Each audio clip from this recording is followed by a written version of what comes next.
What's going on, world? It's your boy at Big Game James _36, and this is Big Games. Make sure we got the sound. It's always good to just check the sound. I guess I could just do it on my phone. Oh yeah, we good. Morning started off a little eventful. Had to go. I had to go take the internal CT scan thing.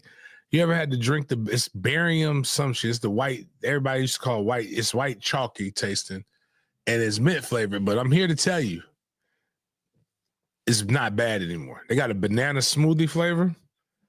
I drank both of them things. It was cold. It was actually pretty delicious, actually, now that I think about it. But I had to go do that. But in the process, they told me that I could not be late to this 8 a.m. thing that they were late to. So doctors never start on time. So I had to drop my boys off at an ungodly hour. I haven't heard from my oldest, so I hope he's at school safe. But I left my glasses, and I was like, man, I ain't got time to go back and get my glasses. So I got to just drive. Boy, let me tell you, that is, that was a gamble. That's a gamble I'm never going to take again, boy, because it's Jello, right? Which ball is it that made it? Because I tell you what, I was almost like this song. I might swerve and hit the corner. Whoa. That's exactly how I felt the whole drive because I couldn't see shit. Like somebody was like, hey, man, you should take pictures or you should do more things with your glasses off. And I'm like you trying to either make me not enjoy shit or somebody's going to die if I'm driving. I felt so nervous, and luckily I was in that big-ass truck, so I had a tank. So if I would have hit somebody, my family would have been okay. Somebody else's family might not have been okay, though. So, but anyways, though, man, appreciate you guys for coming up here. I'm at Big Game James _36. This is Big Games BS, part of Did Media Group, presented by alphacliniconline.com. Alpha Clinic Online is the go-to website for all things performance enhancement related. You can be a man, you can be a woman. You have to be a man or a woman. I don't care whatever you identify as, doesn't matter. But you gotta at least be human.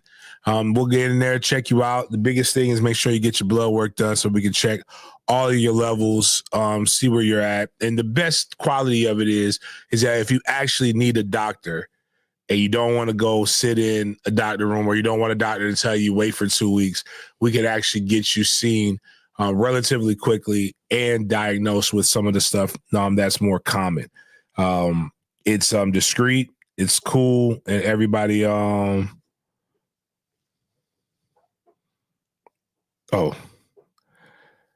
Lord.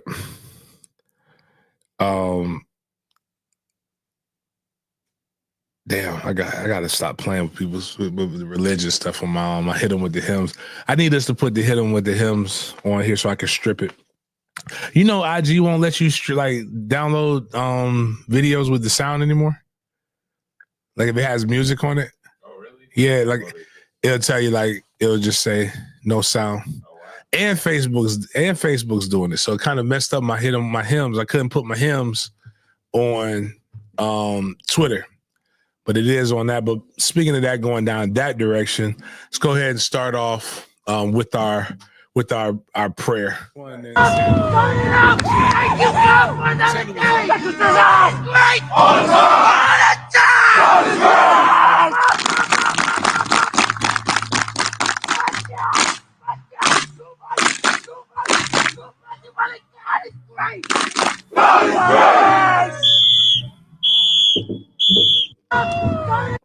This one was good too. The one that I did. Actually, go ahead and pull it up. We started off with some good. I feel like Ricky Smiley and them and Steve Harvey them used to do that. Let's start off with some good spiritual awakening. But you go to the IG. Actually, it's on our sport. I collaborated us with Sports Den IG on it as well. So I'm telling you that. Did y'all watch that national championship game? It was mad boring in the beginning, but then scoring started to happen. And it actually got pretty good, but obviously we're probably gonna go into the national championship game. I'm assuming, Jaden. My bad, whatever. The semifinal, that was my championship because it was running and defense. I loved it. But we'll go into the semifinal, the first semifinal. The second one's played tonight, right? Second one will be played tonight, which will probably be a little bit more exciting. This is my natty because we had three Mandarin kids, two brothers playing against each other. But this run right here was just amazing. And I got to be careful how I start wording this shit because people actually thought like this is all bullshit that I typed, by the way. Just being funny, but I do think there is a spirituality in violence.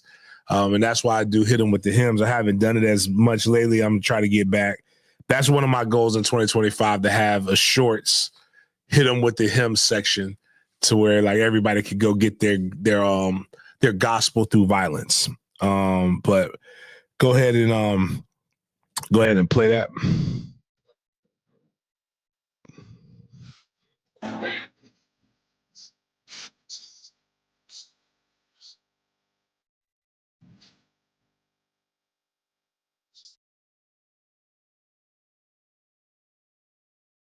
Watch.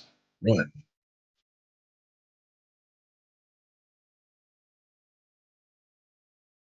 I thought it was good.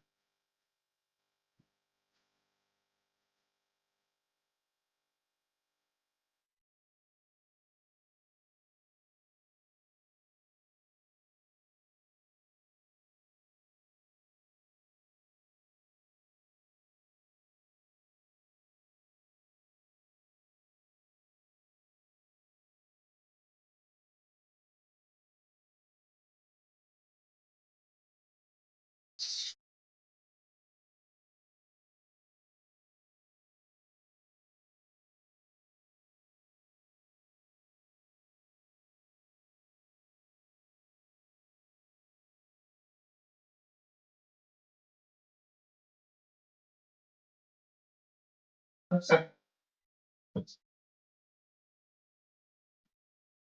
I had to give you the inspirational message behind it. The Lord woke me up this morning and placed a powerful vision on my heart. This play from Penn State versus Notre Dame game, I couldn't shake it. And as I reflected, I realized how deeply it resonates with the truth that when you have the Spirit of the Lord in your heart and soul, there is no obstacle or enemy that can stand against you. The great I am will move mountains and even send lions to clear your path. Nittany lions at that. Just so you can walk through what seems impossible and step into your righteous destiny. That's the kind of God we serve. One who goes before us, makes a way, and shows us that nothing is beyond his power. In that destiny, there is healing, there is deliverance, and there is joy. Where the Spirit of the Lord is, there is victory. No matter what you face, no matter how hard the battle, if you trust in him, he will see you through. It's in his hands that we find peace and strength. May the Lord add a blessing to the readers, the hearers, and doers of the word today. Keep the faith, trust the process, and know that the Spirit is moving in your life. Note, no children were harmed in this Penn State versus Catholics game because, Penn State got a little history of diddling, and we all know about the Catholics. So, but that sounds like something I might get my little reverend run, make me a little bubble bath with Chat GPT, pretend like I'm doing some sermons and shit. Like that'd be my next thing. Like I feel like I should get tithes after that. But that game was kind of cool. That part was actually that I like good running game, good defense. Quarterback play was mid, but we'll get into that here in a little bit. Outside of that, I hope everybody's Friday is pretty good. STD Friday, as my guy Ramon would say. I think I owe two people caps, but if we get to over 100 views on the YouTube, we'll get another giveaway, another Sports Day cap giveaway. Outside of that, we don't have any tickets or anything to give away, but please continue to push us to. And I'll say this again: we are relatively close to our goal for subs. We need to get 7,000. We want to get 7,000 sometime this month, hopefully. We're at 6,431 right now. We also would love to get the memberships up. So if you could consider subscribing if you're new, or if you're on the Twitterverse, make sure you come on over here and make that happen. And if you're a subscriber but you're not a member, please consider becoming a member. All right, what we got here?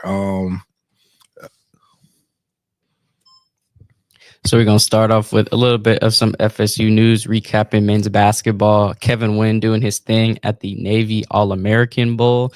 And then we got Jameis Winston's little brother, Jonah, having an offer from FSU. So he's looking at a couple other schools. And then we got a cool little infographic by FSU football, if I'm not mistaken, of all the Seminoles in the NFL playoffs. Highlight your boy, Jaime Ffrench. And then we talked about this on our social media account. We posted about it, the amount of Florida players who were in the college football semifinal. One of the biggest news with the quarterback room in college would be Carson Beck opting out of the NFL draft. We got some Deshaun Jackson, Delaware State videos and a little Deion Sanders video. Then we're going to recap the college football playoff semifinal game last night between Penn State and Notre Dame. Then we're going to go into the NFL with the final what if standings. So all of these standings would be games that were decided by one score or less, and if those games went the other way. Then we have the wild card spreads and totals for this weekend, the playoff bracket, Super Bowl, all the possible Super Bowl matchups. Then we got a few more stats as well. Then we got our big games BS segment, where we just talk about continuation of certain things. So one of that would be Lavar Ball predicting Jello's rap career 7 years ago. I actually have the video to prove that. And then we got some funny videos in the current events happening today. And we got to talk about this man, Anthony Edwards, doing his thing on the basketball court. So now I'll share this with you all so we can get started. First things first, we got Jonah Winston. So he has 4 schools that are standing out on his list right now currently. And I'll share that with you all right now. So he has Florida State, Ole Miss, Auburn, then he has UCF as well. Now he's a class of 2026 athlete, so he's a very, very versatile player. Have you heard or seen anything about Jonah James? Wow, he looks a lot different than the last time I saw him. Oh, so yeah. Like I remember him as a freshman when he came in. And they were talking about he was camping because he was trying to be a quarterback, which I'm glad that he's an athlete now. Yeah. So I'm glad he's, warming up to the fact that he's probably going to be running routes. Don't want to be a quarterback when your brother was Jameis Winston. Like, it's kind of hard to live up to that. But UCF, it's crazy. UCF is going to always there's going to be that cool gadget school here for a little bit. I hate to use that. I don't want to discriminate because our guy who does the Duval dive, Travis, is a UCF alumni, played cornerback there. But I like our chances. Obviously, trying to get a kid like this would be great for the program. I personally think that the program, we need to be doing more with. He's not a what do you call it?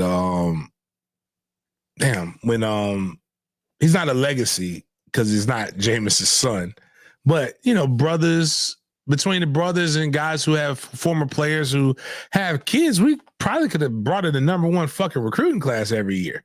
Now some of them suck, but I would like to bang the table on with this guy, because even if he is an athletic quarterback, this system with Gus would fit him a little bit more than what Jameis is, because obviously he's a better athlete than Jameis. Jameis was the most awkward athlete that I've ever seen. Like, it looks weird when he does it, but it works.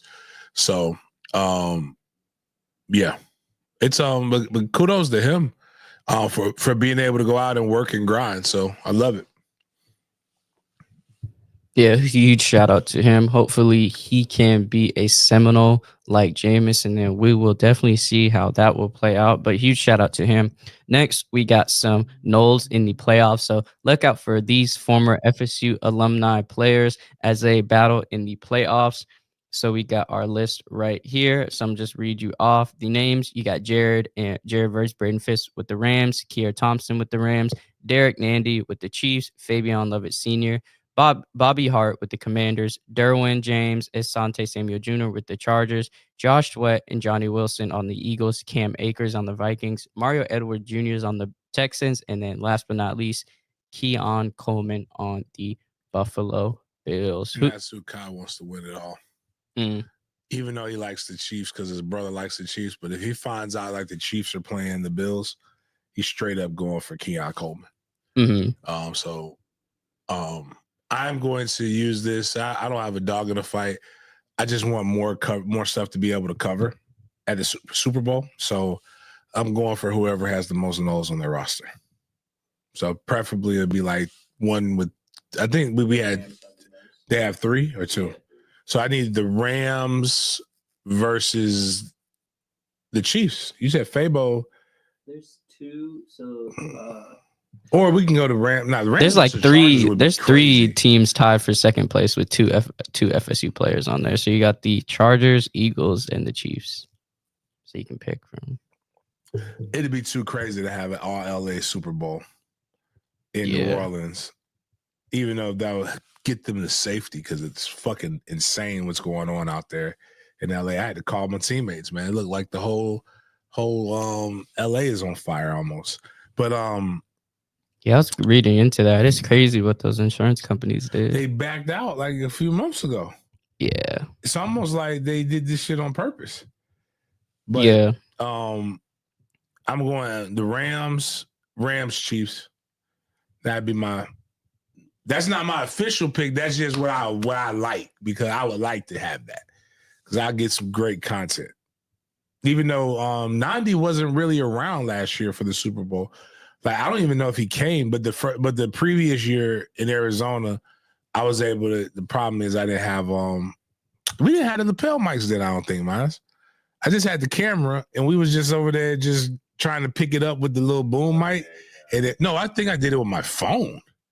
And it was just horrible. That is not a recommended. Unless you have the lapel mics that connect to the phone, highly do not recommend doing that. Trying to get an interview in that loud ass place. But did you see what I just sent you for recruiting?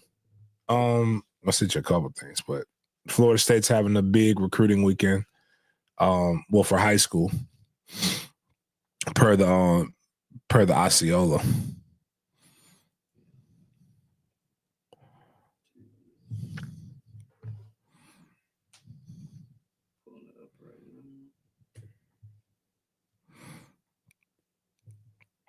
Yeah, Carson not looking good in the light. My bad, I was just reading something. But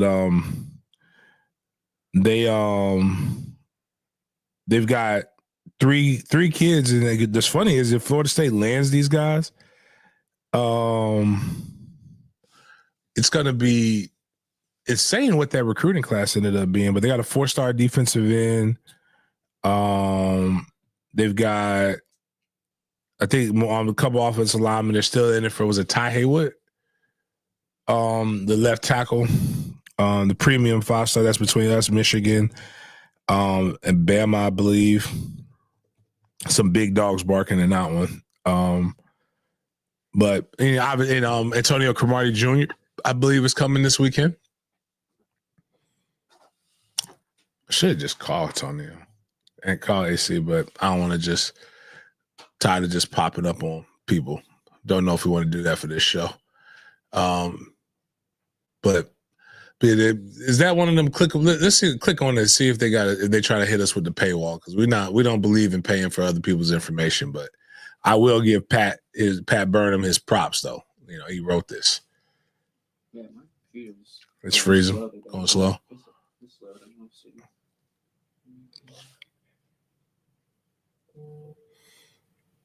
Might need to get the 5th quarter back going right so we can start stealing these paid websites information. That was one of the coolest things about the 5th quarter when I had it. I mean, it's still going, but like you could pay $5 and get my breaking news, and then you can get everybody else's breaking news because they was just screenshotting stuff and dropping it in the chat. I didn't do it, so they can't get mad at me, but other people did it.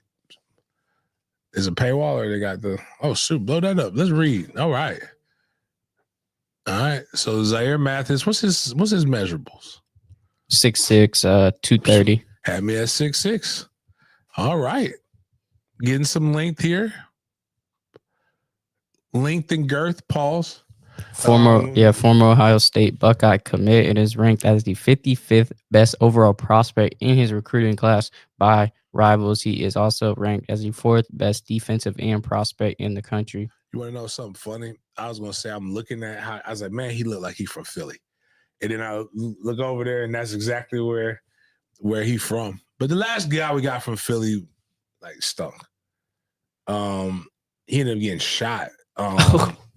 He was I think he was a tight end in tags 2018 class. I just can't remember. He was from Philly. Wasn't very good. They be wilding. I think he left school to try to become like a Muslim. Like that's what they do up in Philly. I don't know if that's big in other states, but like the 5%ers and then like Muslim, like people like are because they were so counter and more tougher than what they perceive Christians to be. So people are like that, but it's like, it's harsh. Upshur. Yeah, Nazir Upshur or something like that. Like, it just wasn't like his commitment video was nice. Like it looked like one of the things like, all right, man, this is going to be a great story for this kid. And he ended up not doing a damn thing. Felt bad. Yeah, he made the Northeast. He made the Trenton, Philly, Camden area look soft as shit when it came to football. We play better, Brian. We're tougher than that. But hopefully this kid is pretty good. But we got it. What else was on that article? They showed the other guys who were coming in for a visit.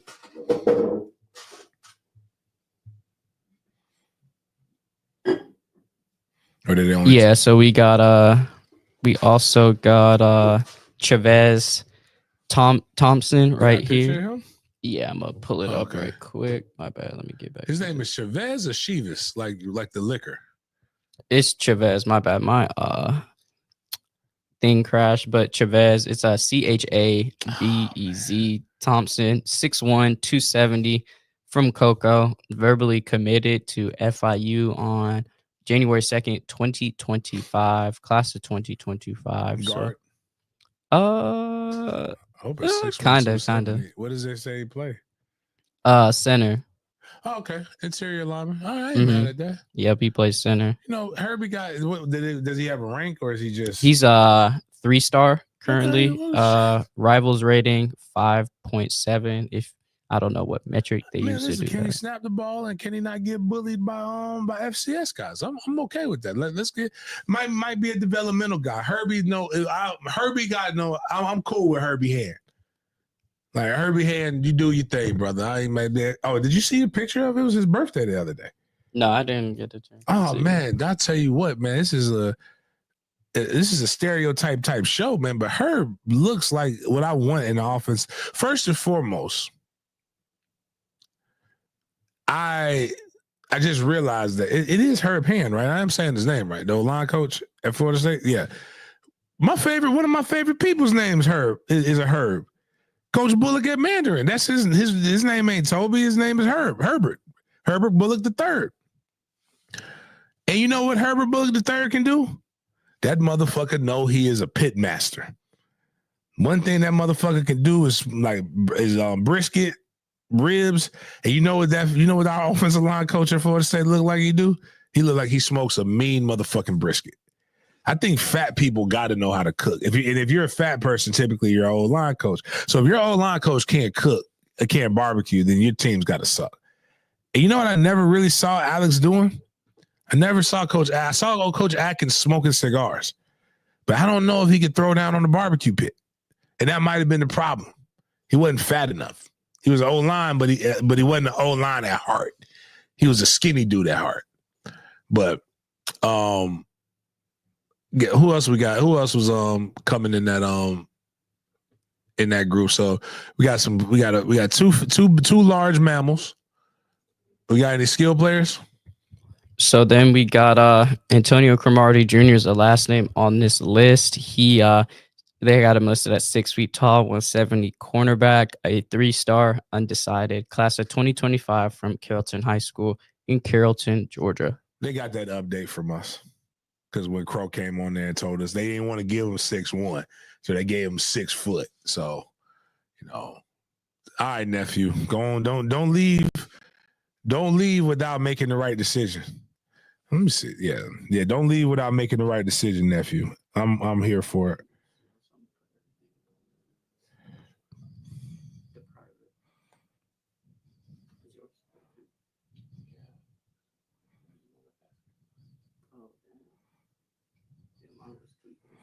Oh, you're looking at the thing crash.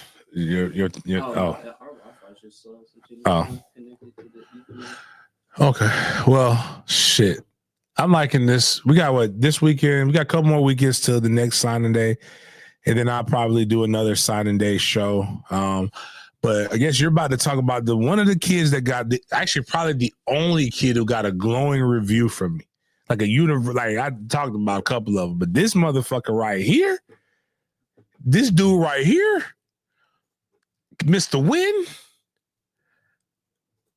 Mr. Wynn needs a positive male role model in his life, man. Like he need a hug, but I hope he don't get it in the next 4 years. I hope he's as angry as Meek Mill was remember when Meek first started, he always talked about the dude that shot his dad or something like that. Like, I want him that angry on the football field, minus Meek Mill with all the other shit that's going on with him. No diddying, no getting pet like a cat, no hopping at tennis courts with billionaires. I need the anger in Meek Mill's first 5 years as a rapper on the football field. Like Meek, they got money, got soft. Kevin Wynn, the on-3 MVP of day one. What was the key to being dominant yesterday?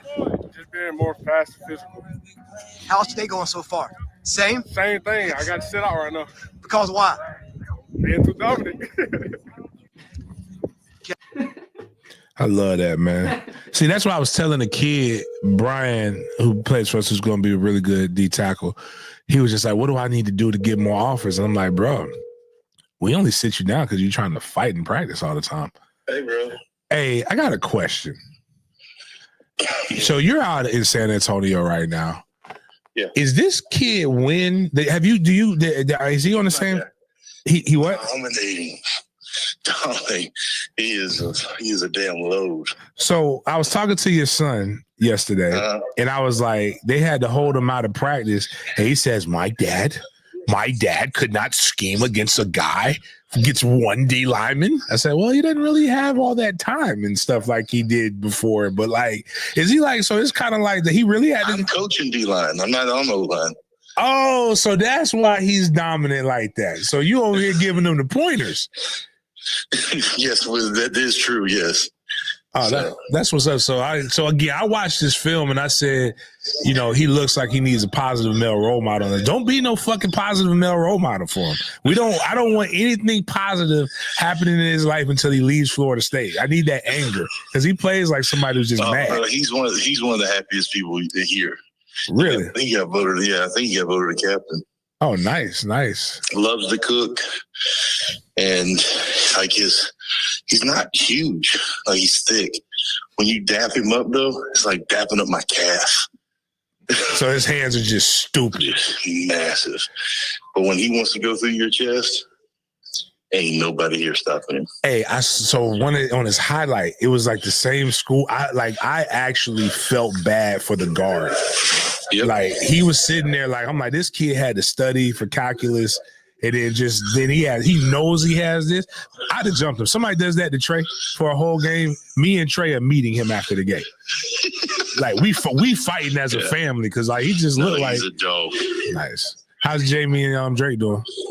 Drake's doing really well. Jamie, I haven't gotten to. I'm on defense, so I haven't gotten to see him a whole lot. He's starting the game, so clearly he's doing something. I haven't really seen him do anything, spectacular. I mean, he just looks like a normal guy here. Does that make sense? Just a lot of cats, but Drake is Drake, so Drake is Drake.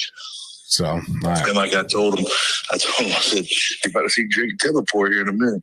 And yesterday we were playing the we were playing something. I can't remember. They ran a post route, and he was on the other side, and he pulled up, or he could have just.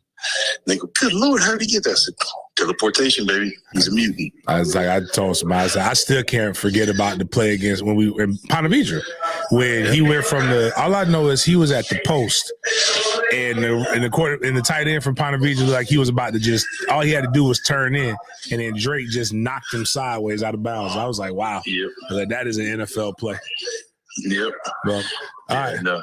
Well, do me a favor. I need to be a fan. Well, just tell Win this is no, like, you're doing this for your godsons.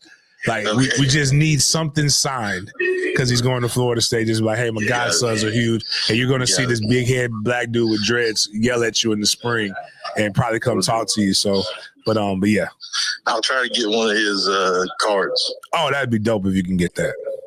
Yeah. Okay. All right, brother. Bye. All right. Bye-bye. All right, that was my Herb. That was our Herbert, who is the D-line, apparently the D-line coach at the Navy All-American game, giving us behind the scenes on Win. You know where you can't get that from? No other fucking place in the world besides a guy who's actually coaching him. So, like, he got some good stuff, and we're gonna probably get some swag from Win that I'm. You know, if we had 10,000 subs, I would be like, all right, man, we'll give it to somebody. But I take it from out of my children's mouth, but we're going to give it to my kids. So, yeah, that's awesome to know that, you know, about that he's a dope kid. So, yeah, so that was cool. And we got a little Drake update and Jaime update. Yeah, we'll get back to Jaime, but we'll finish our FSU section off with this, man. Luke, if you're in the chat, I'm sorry, but we put it on y'all in basketball, man. You know, Miami Hoops, when that guy left Florida State. Yeah, I got it in there. Okay. Yeah, I got the Matthew Cleveland stuff. But yeah, we beat the Hurricanes 80-65, 15-point dub for the Seminoles. Do they not still have the same coach? Is their old ass coach gone? Yeah, he retired because of NIL and okay. Yeah, bullshit. Yeah, so it's just bullshit. So yeah, like James was mentioning, we're gonna talk about Matthew Cleveland. If you guys didn't know, Matthew Cleveland was at FSU, and then he did transfer to This is the year before he transferred too. Like after we like this picture. Yeah. This is like the year before he transferred. You see him putting the Miami U down, but he actually did transfer to the U, and we got some information right here. So Matthew Cleveland was the 5th highest rated FSU basketball recruit of the 21st century. And when he played his former team, he went 3 for 9 from the free throw line and 1 for 5 from the 3-point line. So the former 5-star moves to 0-3 against his former team as a Miami Hurricane. And the kicker out of all this is that the Canes were the favorite in all 3 of these games. That get back at MF, ain't it? When's the last Miami Hurricane basketball player to go to the NBA? Do we know? Is this? He had it long. I assume he's Blasian or something, but he got drafted like last year. Oh, it was last year, okay. Because I mean, I know Ham has been putting some cats in the league, so for him to leave when he left was kind of wild. Was you know, I guess that was around the time we were sacrificing. He knew we were sacrificing the basketball program. Isaiah Wong and Jordan Miller. Okay, that was last year, right? 2023. Well, that was 2020. Oh, so that was 2 years ago. Yeah, last year. My bad. Last year. Okay. Oh yeah, that's last year. Yeah. Mm-hmm. Well, I mean, you know what? Couldn't happen to a better person. So fuck him. Fuck him. Yeah, but speaking of your guy Jaime, let me see if I got it pulled up right here. Jaime has been doing. He's been doing pretty good. I know we talked about first day eye catchers from the day 1 of the Navy All-American Bowl on NBC, but Jaime Ffrench on day 3 was at the top of this list, and he retweeted this post. So shout out to Jaime. But yeah, if you guys look at this list right here, Jaime is number one, a 5-star wide receiver, and then you got a 4-star wide receiver and another 4-star wide receiver under his belt for the eye catchers from day 3 of the Navy All-American Bowl. So is Devin Carter? Has it really been that long since Dexter Carter's son decommitted from us? I'm trying to remember. 2026. Oh no, that says. Oh, you can play in these games. That's right. You can play as a junior now. That's crazy. Damn, I forgot all about that. Yeah, okay. That's crazy that Devin is okay. Devin ain't coming to Florida State, but like I know how to get Devin Carter to Florida State. I know how we can get Dexter because Dexter's Dexter, right? And I'm gonna get Dexter on an interview because Dexter is a good guy. But I think he reminds me of Isaiah Thomas. Like in football, like Dexter Carter is one of the best Florida State running backs to ever play. The problem is we've had a lot of really, really good running backs since then. And it's like hard to like conceptualize Dexter Carter as a top 5. But none of this, and then we didn't bring Dexter Jr. in. And then this one committed, and then like I think we went. When did he decommitted before we like went on our run? He decommitted a while ago. But he's not in the Hall of Fame, the FSU Hall of Fame. He won a Super Bowl with the 49ers. He was one of 3 first-round draft picks that we've had at running back at Florida State. Dalvin wasn't a first rounder. Dalvin was a second rounder. Ward Dunn was one of them. Sammy Carter was one of them. Not Sammy Carter, excuse me. Sammy Smith. But yes, again. But Sammy Smith played in the same backfield. Sammy Smith is probably the greatest running back to ever play at Florida State that a lot of people don't know. The only reason I can tell you this, because I would be like you, Myles. I heard for 4 years how good fucking Sammy Smith was. My position coach said, Sammy Smith is the best running back that ever played for me. This is post-Ward Dunn. That's crazy. Like, Billy Sexton, the guy who coached all these motherfuckers, Sammy Smith, the best running back I've ever had. Sammy Smith, the best running back. Sammy Smith, every year we would start off watching Sammy Smith play Oklahoma in the bowl game. Like, it's what happened to his NFL career? Gambling. He got drafted to the dog. He actually went to jail. He's actually that's somebody I got to get on. Is Sammy? Wow, that's a story. Sammy, and he's so humble. He's so good. He's like, I mean, I saw him when William Floyd got inducted to the Florida Sports Hall of Fame. Sammy is one of like the greats. The Bobby went to his sentencing, like or something like that. Like Bobby and they went, like he went and he just said, "I'm still gonna be with you." He's like, I know you made a mistake and you did something. I think like he had some money issues that came up, but he got drafted by the Dolphins. And what happened was, and he'll tell you the stories, that there was a quick flight that you could get to go to the Bahamas. And these guys were like flying on like after the game, they'd fly to go gamble and then fly right back. Or they hop a boat or something like that. And it was just an unfortunate situation that happened. So, but such a phenomenal guy. Athletes got caught up in gambling is really, I guess, wrong time. Wrong time, but it's more so like when gambling. I don't know the full details, but I do know gambling is what got him, set him down a path that was to do the wrong thing. So it wasn't just like he fixed it, It was like gambling. He had some debts and he needed to pay them debts, and he must have done some shit that wasn't right. So yeah, but anyways though, I say all that say is put not Sammy Carter. There is a Sam Carter who played at Florida State. I grew up with his son. Sam Platt. That was Sam Platt. Pat Carter. All these guys in the 80s was dope too. But I got Dexter Carter, put him in the Hall of Fame. If you put him in the FSU Hall of Fame, I promise you his son will come to Florida State. And he deserves to be in the Hall of Fame. It is. But it's something that means something to him. Like, because to hear Dexter talk, he will tell you. That's why I said he reminds me of Isaiah Thomas. I met the qualifications. I was not chosen. And he's old, like they're in the same era, and you see it, you're just like, and he's both of them are right.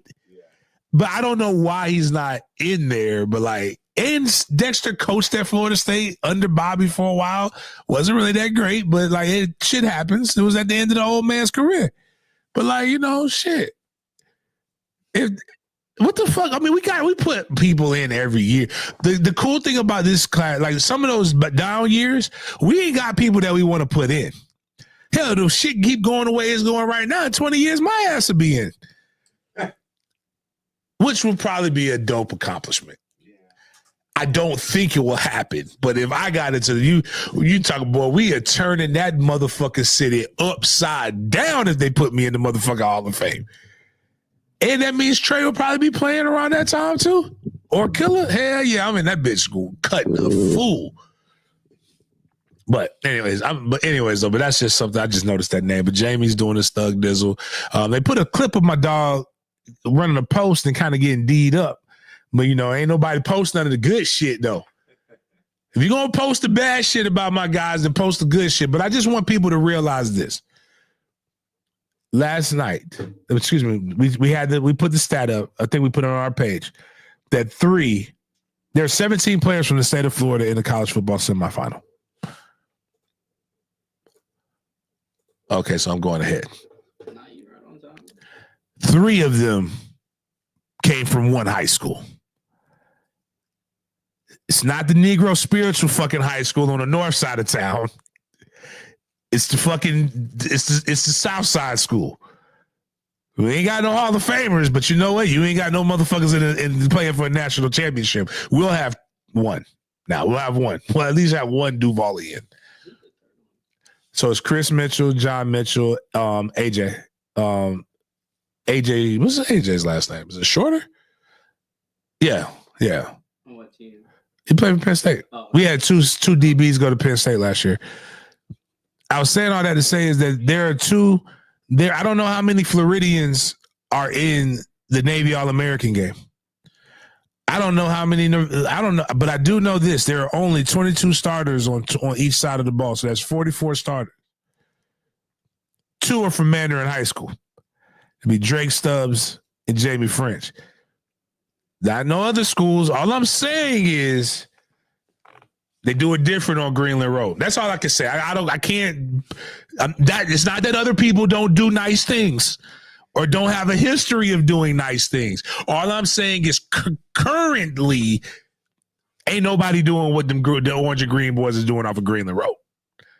So if you want your kid to be in a championship game and you don't want the coach all in the videos, all in the TikToks, come on over to Greenland Road. But anyways, what we got? Go ahead and read that. But yeah, like you were mentioning before, Florida is the 3rd highest state with the most players in the college football semifinal. It was Texas, and I believe it was either Cali or Ohio second. I could be wrong, but Florida has 17 players in the college football semifinals. And then obviously the best out of this group would be Jeremiah Smith out of Hollywood, down south, Miami, Florida. Shout out to him with Ohio State. Looking forward to him tonight, and I can't wait. I think he's gonna have a monster game tonight. But wishing him all the best as well. So huge shout out to Florida, man. I don't know. I'm pretty sure this is still true, but I know Florida has the most NFL players in the league. I remember seeing that stat not too long ago. So we different down here. So shout out to them Florida boys for putting it on for the state. So huge shout out to them. Next, we are going to get into Carson Beck opting out of the NFL draft. Man, James, how is it looking for Carson Beck? He's entering the transfer portal as well, so he'll be seeing a new destination besides Athens. So what do you think is the best planner route or the realistic planner route for Carson Beck? I mean, well, part of it comes from, he had the surgery and he won't be able to throw. So he knew he wasn't going to be able to throw for the combine. And I know Miami had been pushing to try to get him back. They say Texas Tech, and they say a couple other places are pushing to get him to come there. When I talked to a source, they said Miami could have had the deal done 2 days ago, but they decided to dick around.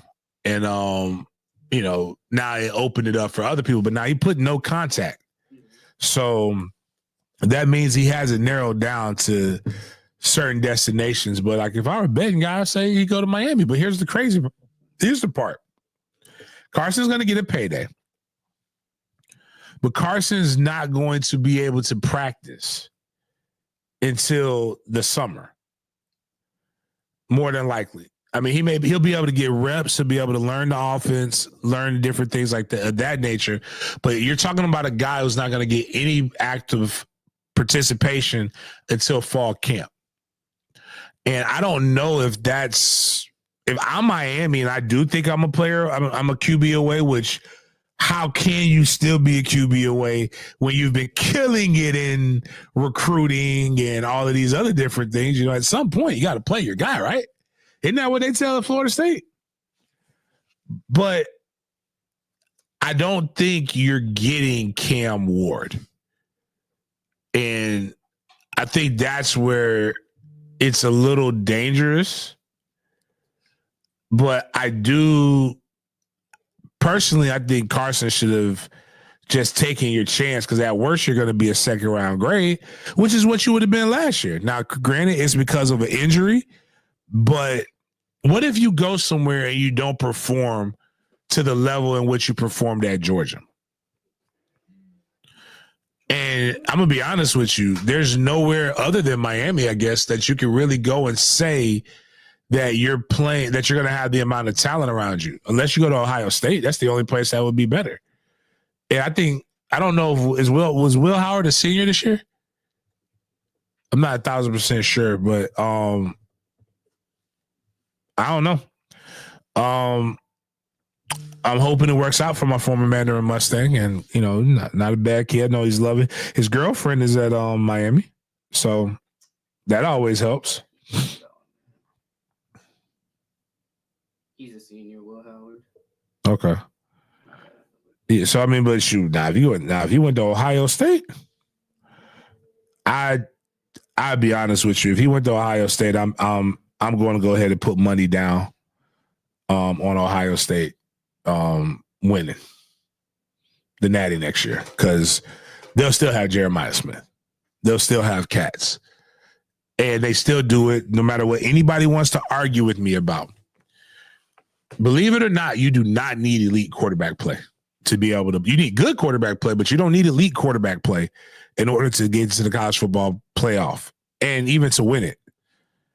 You need a good defense and you need a good running game. And Ohio State has those qualifications as well. And if you with elite wide receivers, and that you put a guy like Carson there, he could take it to the next level.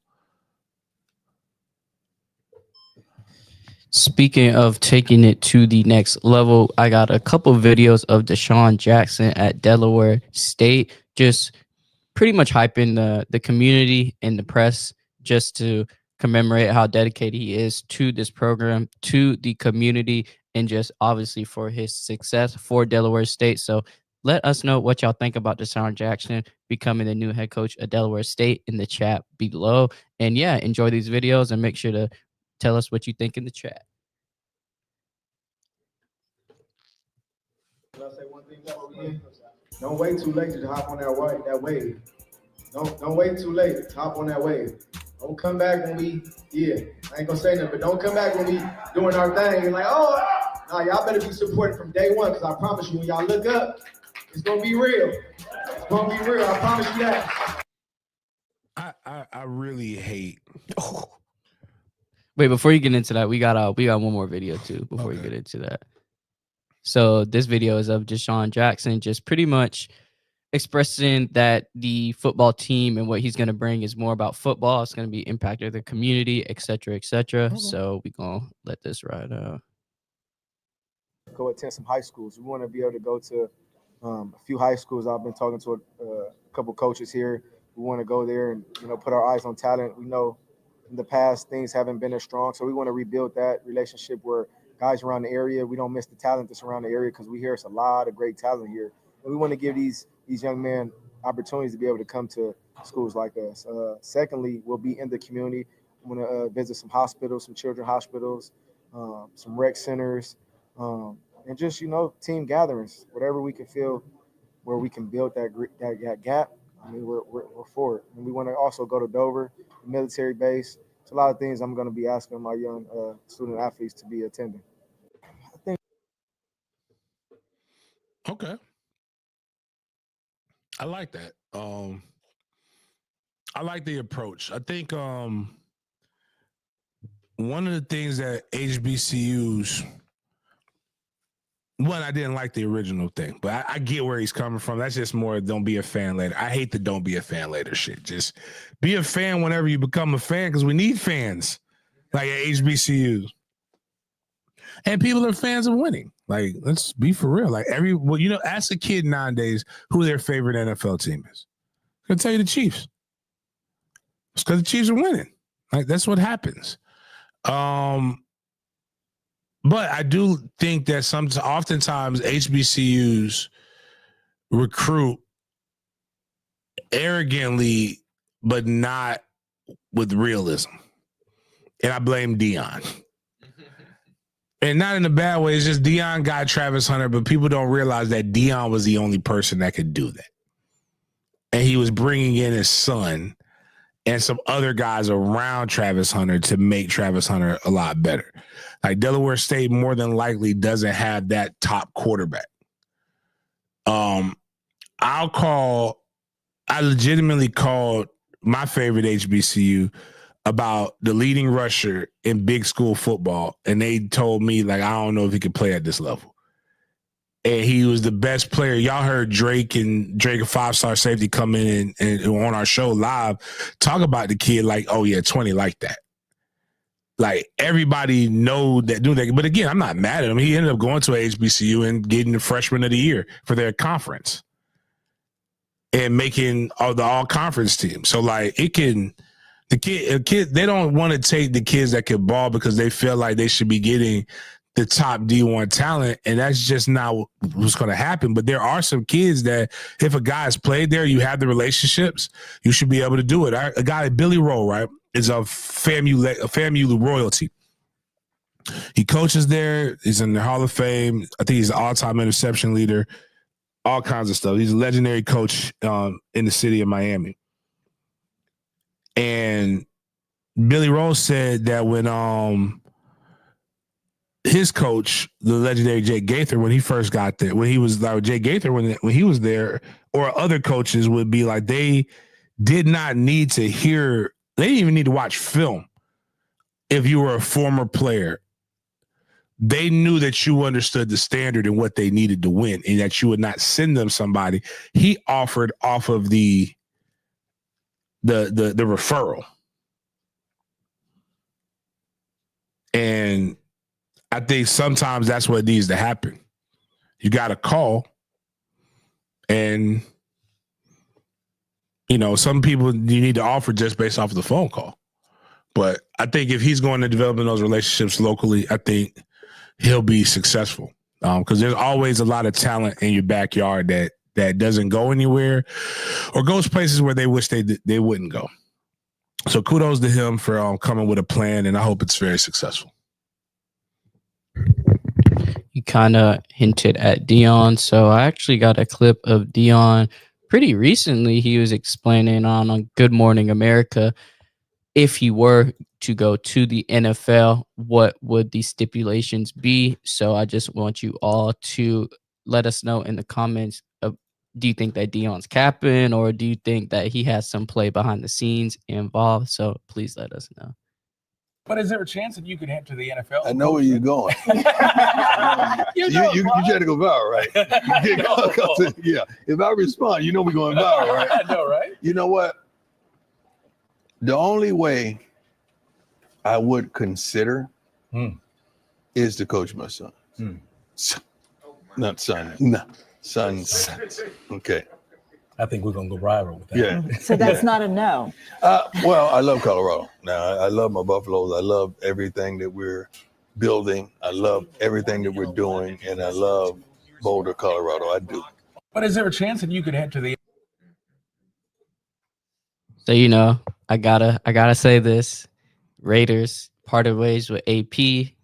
Raiders were speculated to get Shador, but he said Sons, meaning plural, meaning he wants the headhunter there as well, aka Shiloh Sanders. So James, what do you think of this? What do you make of this?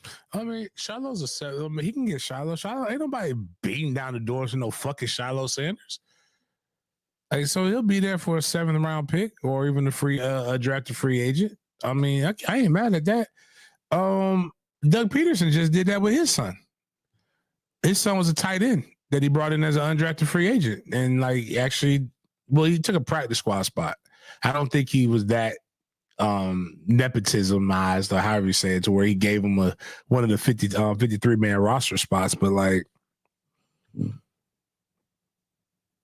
at the end of the day, if nothing else, if Deion does this, he deserves to have the greatest Disney movie.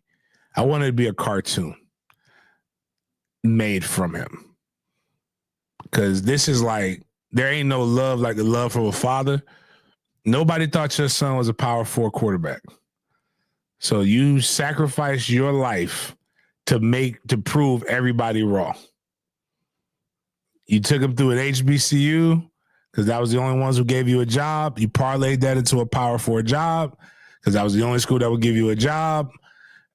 And then you made your son into a winner, and then they did this, and then now you parlayed that shit into a NFL, potentially NFL thing, man.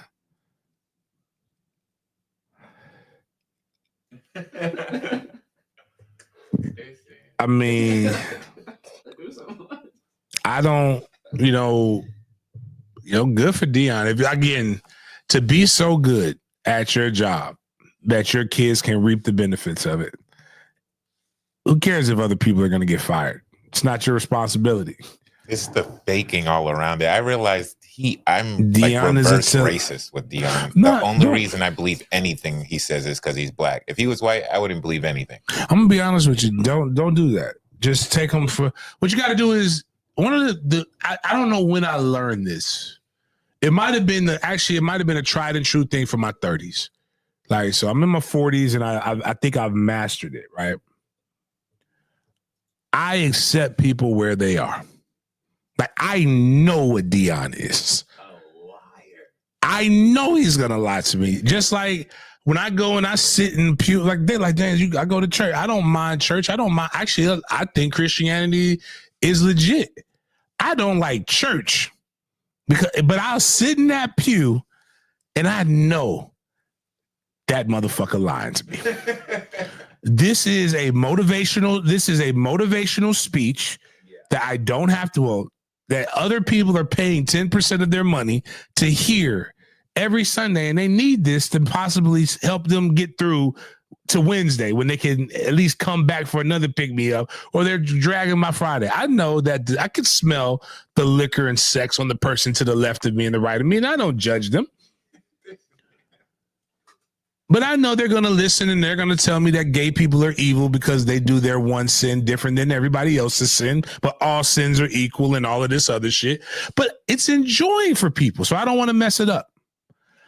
Deion is a fucking televangelist. He came up in the prosperity message era, the televangelist, the bishop, like all of that stuff, just the way he dresses, the way he walks, the way he talks, his cadence is very much so Southern televangelist preacher.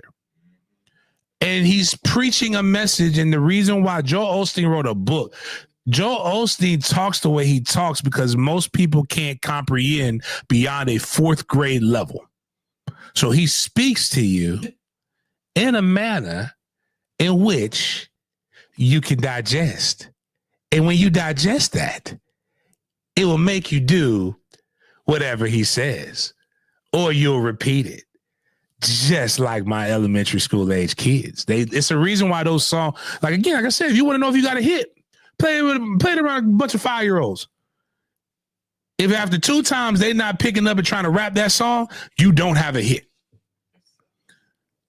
But if they know all the stuff, if they be like, whoa. If they say that, you got a hit. You know you got something there. And I just, I don't, just again, I know Deion's going to the league if he gets the opportunity. Colorado knows too. Jackson State knew. But you know what they knew? That money, right? That temporary money and temporary vibe was coming in. So nobody's innocent. So I'm just sitting here. Anybody who wants to believe that, hey, my kids believe in Jack and Jake, the elf on the shelf that talks to Santa. You can believe whatever the fuck you want to believe, and I'm not going to judge you. So Deion was on TBN too. Yeah, and you got his new show on Tubi too with I forgot her name, but the former co-host of 106 in Park, Roxy. That's on Tubi? Why did I think it was on another channel? Like, it's so well produced, it looks like. Like, the cameras are good, right?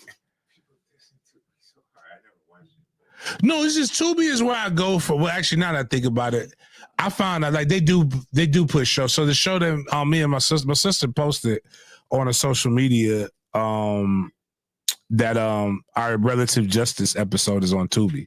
I beat the shit out of her.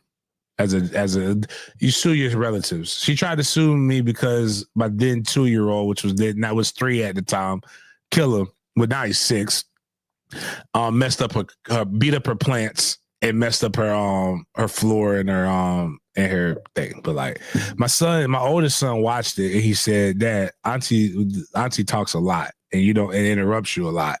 Hey, you don't get to talk very much. And I just said, use logic and truth. And it doesn't matter how much they talk. You're going to always win. And I beat the shit out of her. Like, she tried to sue a 3-year-old. I said, ma'am, she left a 2-year-old unattended. What the hell did she think was going to happen? That was literally my defense. And I stepped and I kept coming back.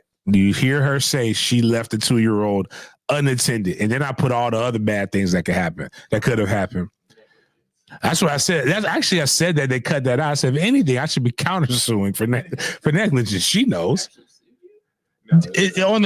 So these are real things, right? So, all right. So how court shows work? Oh, it's it's a court show. So it's a civil suit. And they have to accept you. They do all the bad. It's not like they just woke up one day and it's a lot of background shit that has to go into all of that. They pay you $250. I was fucking mad about that. But there's people who literally was out there really beefing with their family to get $250 and the opportunity to be on semi-syndicated national TV. But if she would have won, she would have got $1,000 from them. So in theory, I could have let her win. So she could have got $1,000. Had she told me she would split the $1,000 with me, I might have considered it. But it's principles. I don't want to lose at anything to anybody. That's why I don't tell people don't compete against me if you're family because you're gonna hate me. In Monopoly, I'm ruthless, and I'm raising another ruthless bastard that's just like that. Trey is just like that. Like he wants to beat you. He doesn't want to just beat you. He wants you to know you were beating, and like you won't. Actually, he wants you to quit. He wants you to beat yourself. That's how bad he's beating you. But that's when I listen to, but anyway, going back to Deion, just if you know Deion is full of shit, it just changes everything.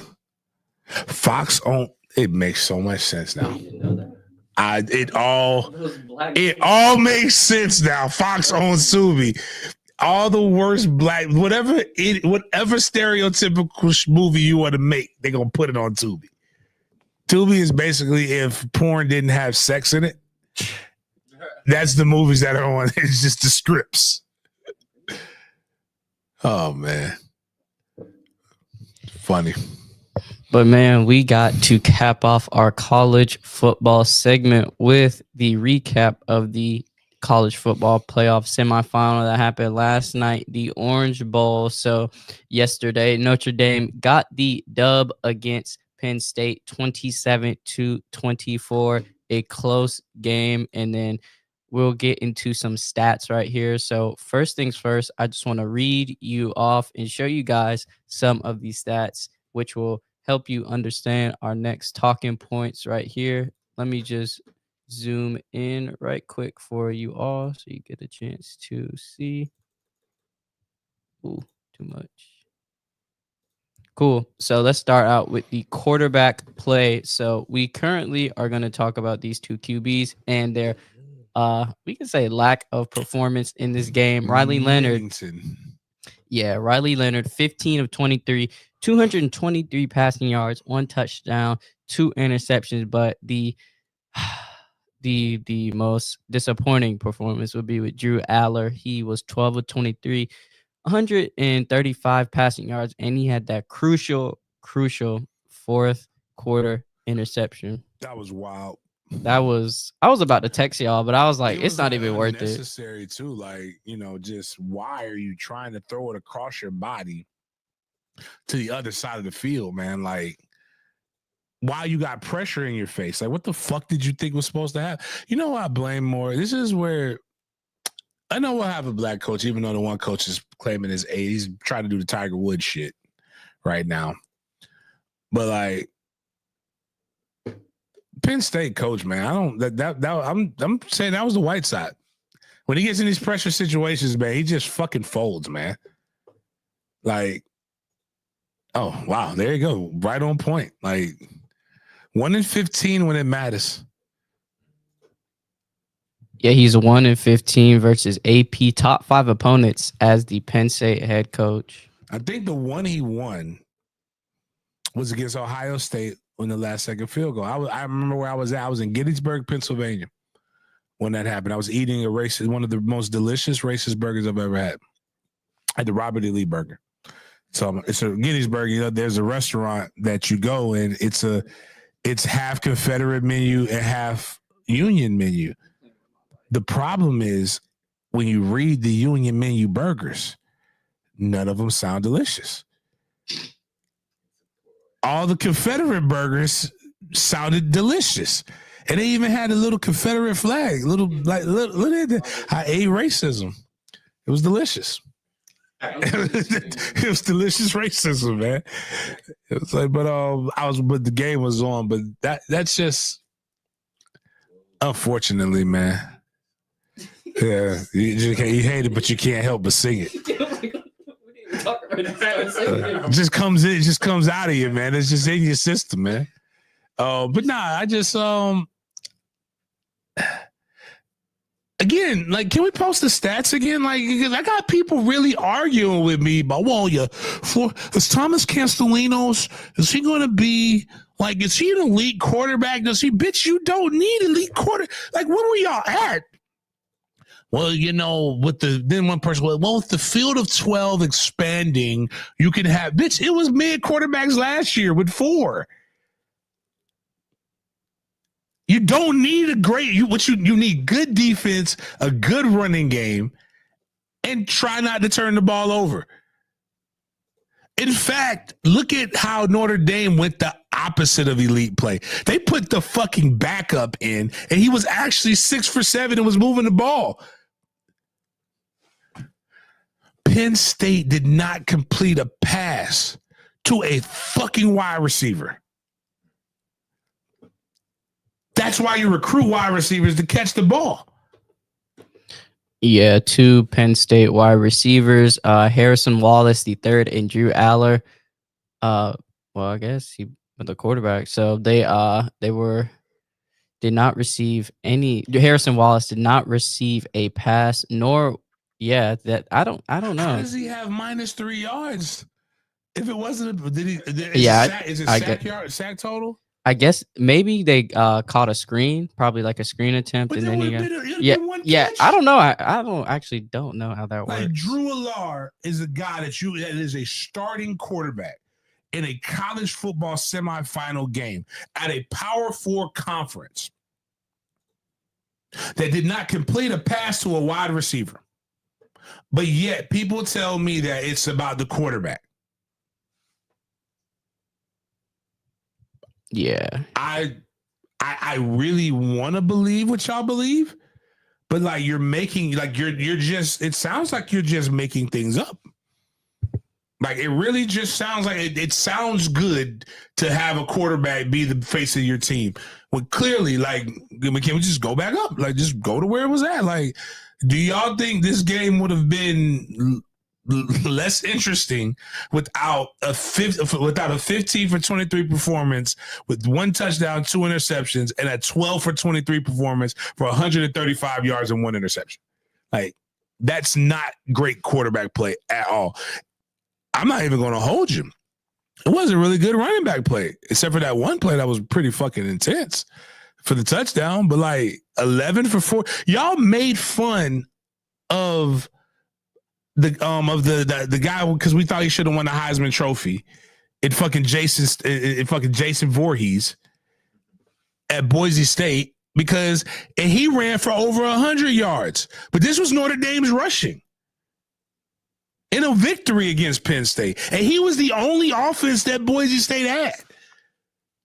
Now, Penn State did 204 yards on the ground. They probably should have won that game. I ain't going to hold you. That's crazy that you had that much and then you lost. But you also – is Jaden Greathouse? That's not – that can't be – click on Jaden Greathouse. Is this white? This can't be a Pilgrim named Jaden. But I ain't never heard of a black dude. Okay. All right. He light skinned. Makes sense.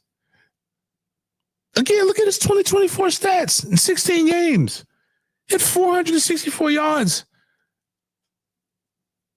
Stop telling people this shit, man. Like it becomes you're regurgitating talking point. We can't get mad at ESPN for having a bias when we regurgitate their talking points. And we don't use our own logic and just look at what this is.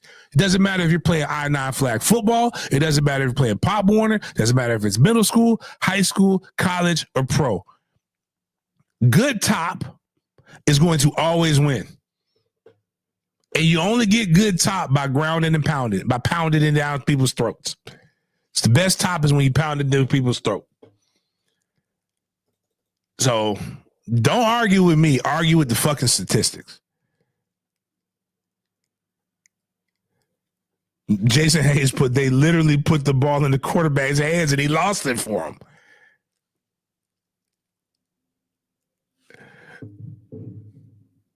Michigan's national championship win last year, right?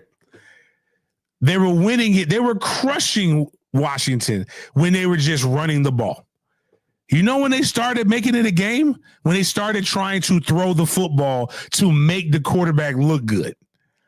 And then they had to go right back to the original thing, what they were originally doing. I'm sorry, man. I ain't writing the book. I just read what's in it. I don't know what to tell you, man. We're about to see a mid off today, too. A little bit better than the other ones. So I just want to backtrack a little bit. This is the Penn State coach and Marcus Freeman, the Notre Dame coach, having the press conference. I believe this was 2 days ago, day before the game, just regarding Notre Dame being a independent and not belonging to a conference. And this is what James Franklin had to say about Notre Dame and the other independent schools. I believe it's Notre Dame. Is UConn football? If I'm not mistaken. UConn got into a conference. But Notre Dame is really the only one that matters right now. Yeah. Because Army and Navy are now in a conference. Mm. I don't know who else is really independent of Notre. I guess we could just look it up, but yeah, I'll look it up after. But during the video, please let us know what you guys think in the chat about James Franklin's response. And yeah, enjoy this little clip we got. I think it should be consistent across college football. I think, again, this is no knock at Coach or Notre Dame, but I think everybody should be in a conference. I think everybody should play a conference championship game, or no one should play a conference championship game. I think everybody should play the same number of conference games, but just the numbers are going to make things more challenging if you're playing one more conference game. So I just think things need to be consistent across college football. I think And I just to prove this information for you, I was right. So I was right. I got two of the teams. So the FBS independents are Notre Dame, UConn, and UMass. Okay. But they have primary conferences. That's what it's that's the column moniker on Wikipedia. So which are they kind of affiliated with? And then Connecticut would be Big East, UMass would be A10, and obviously Notre Dame with the ACC. So now, James, what do you think of James Franklin's sentiments about Notre Dame, who I aforementioned being in a conference? Well, I know this right now. You look like you was just talking shit for no reason. You got your ass whooped by a team that wasn't in no goddamn conference. So, like, I think sometimes you just shut the fuck up. You can always, like, just shut the fuck up and just realize that both of y'all are here for various reasons, right? But bigger than that, I always look at the schedule, because I don't knock Notre Dame. Like, Notre Dame would be one of the schools I wouldn't say anything about. You know what I'm saying? Because, like, they play really good teams. And they also went through a regular season knowing that they couldn't potentially have a bye. Because right now the top 4 spots go to the conference champions.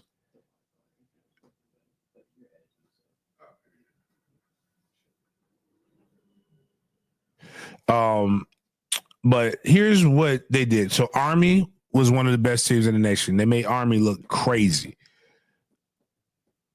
They played Virginia and Florida State stunk, but when they played Navy, Navy was undefeated, if I remember correctly, making people look crazy. They played Louisville, which was supposed to be a good team this year. They played Texas. They played Texas A&M, which was ranked at the beginning of the year, and that game stunk too. This actually, I ain't gonna hold you. Actually, this might be the worst year to look at their schedule. Normally, they got USC. They got teams that are supposed to be better, but here's what they did to your team in your conference before they whooped your ass. If I remember correctly, this is what they did. Did they not beat the shit out of Indiana? Like, Indiana made it a game toward the end, but it was dominated by Notre Dame the entire time. They beat you. So right now, you know what Penn State technically is? Penn State is the Big Ten. If they beat Ohio State, right? Because I think Ohio State's going to beat Texas.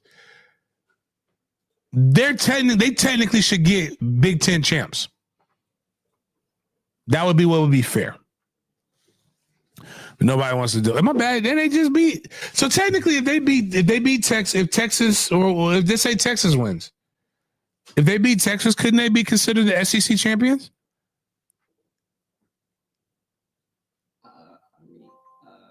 No. Who did they play last week? Who did Notre Dame play? Yeah.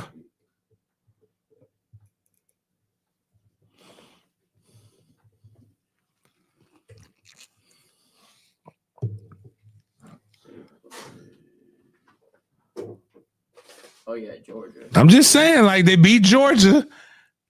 Georgia's good enough. Well, they have competent quarterback play, so they shouldn't miss it. Like Florida State missed it. Like, at least they showed that their quarterback can do something. Their quarterback, they won the SEC championship when their quarterback was hurt. The backup finished and played a whole half of a game. They still won and went and got beat by Notre Dame. So they beat the SEC champion. They've beaten 2 Big Ten teams. At this point, to get to where they're at, you probably should just shut the fuck up about any of that. In my humble opinion, it's time for people to stop having this conference superiority complex and just roll with what the fuck is actually out there.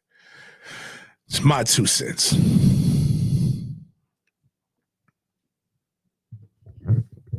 Yeah, so tonight we got the Ohio State and Texas game. Make sure to tune into that, the Cotton Bowl. So, man, I know we who do you got winning this game, James? Ohio State. Ohio State. You got a score prediction for the chat and for our viewers out there? 42 to 15. Dang. Belt to ass. So a 57 over under. That's what you. Side note, I told y'all exactly how that game was going to go to the over. I said both teams were capable of scoring 24 points, and it was going to come down to something like that. So, but yeah, this one's going to be you met a chick at the club. The last chick that you met at the club at last call, she came with you. Ain't no love making in this one. This is going to be a straight smack in the cheeks.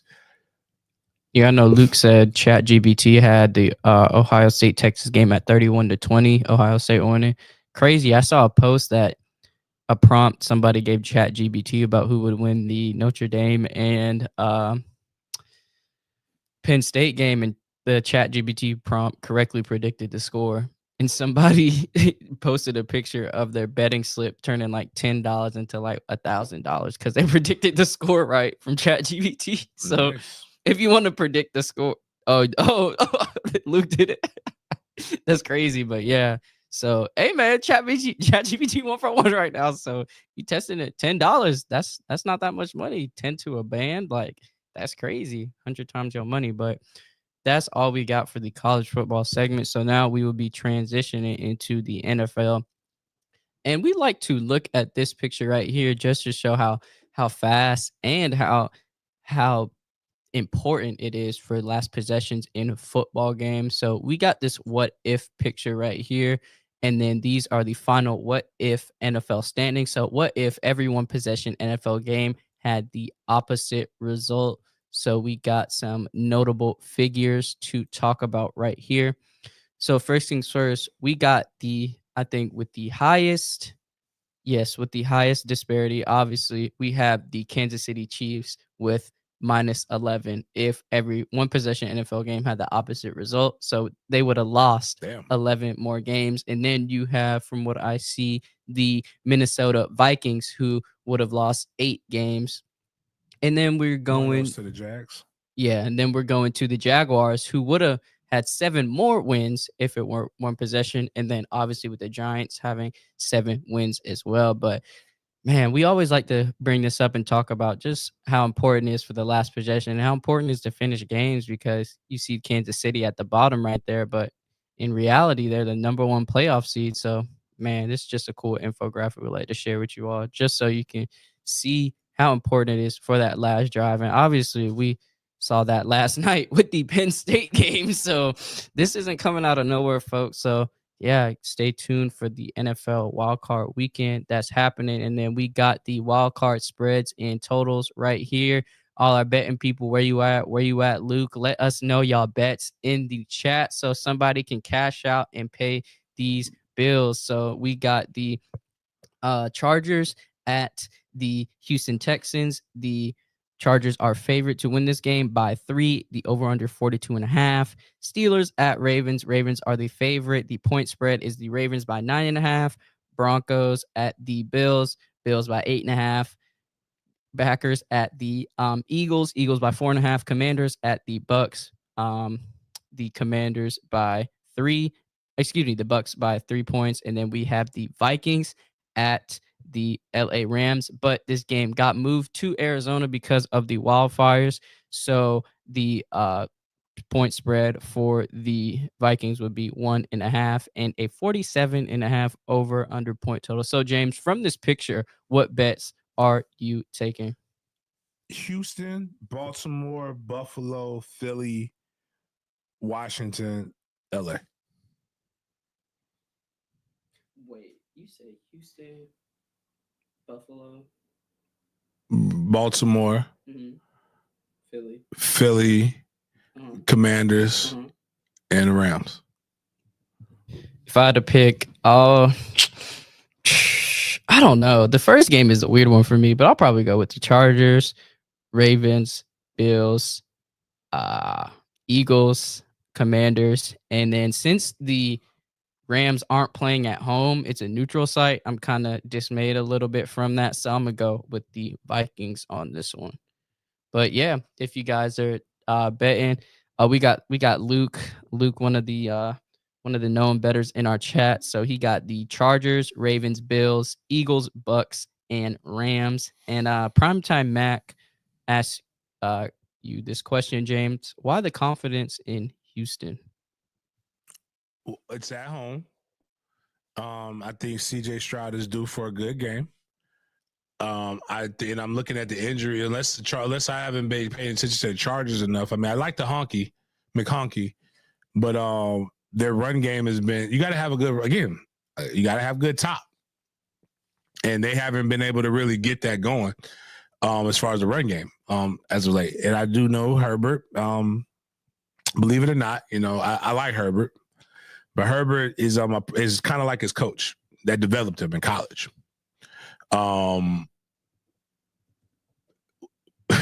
In tight situations, he does some of the wildest shit. Like, again, like when they lost to the Jags here a couple years ago, after being up, I think like 21 points or 24 points or some shit like that, and Trevor Lawrence had thrown like 5 interceptions to come back. They didn't just lose that game. It's statistically impossible the way they won it. I mean, the way the Jags won it. They literally did not. They won that game coming back without having a single turnover.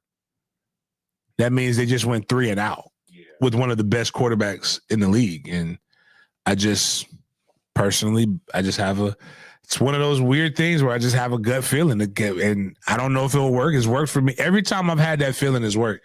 And one of the first times I did is when I picked Pittsburgh to beat Baltimore in Pittsburgh earlier this year. And everybody was like, why would you pick that? And I'm like, it's not damn sure because of Sierra's husband. I just picked it because I felt like the Ravens needed to lose. And that just sometimes when you watch it enough, that's kind of the reason why you kind of like, you start to pick up on trends. Yeah, I'm not too sure with this one. It's gonna like Chargers 11-6, Texans 10-7. I'm looking at CJ Stroud the last couple of games. Obviously, he only had 6 attempts against Tennessee, so 50 yards. But when they played Baltimore, losing 31-2, 17-31, 185 yards. When they played Kansas City, lost 27-19, 23-39, 244. When they played Miami, got the W 20-12, 18-26, 131. And when they beat the Jags on December 1st, 23-20, he was 22-34 for 242 yards. So we will definitely see how this wildcard weekend goes. Excuse me about that.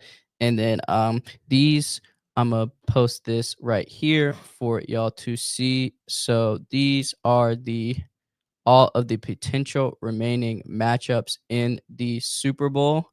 So I know, James, we were talking about this earlier, but I think you had LA, right? And you said the Chiefs, if I'm not mistaken, LA and Chiefs, the Rams and the Chiefs. So that's who you got for your potential Super Bowl matchup. So in the chat, please let us know what Super Bowl matchup you guys want to see. I know online I saw somewhere where somebody posted a picture of the NFL, quote unquote, leaking the script, and it was the Bills versus the Eagles actually in the Super Bowl. I can kind of see it. I mean, the Bills have been on the tear lately, and then you can make the argument for Patrick Mahomes and the Chiefs with their, their one possession games. But who knows? Who knows how this will go? It's the playoffs. Anybody can get it. Oh, so we got some people responding in the chat. Lions versus Ravens. That'll be a cool Super Bowl. And then somebody, King David, second that. So we'll see how this goes. And super excited for football. This great football weekend we got. And so we got the last time each playoff team made the Super Bowl. This great infographic per Fox Sports. So we have it right here. Obviously, the Chiefs went last year. Lions never making it.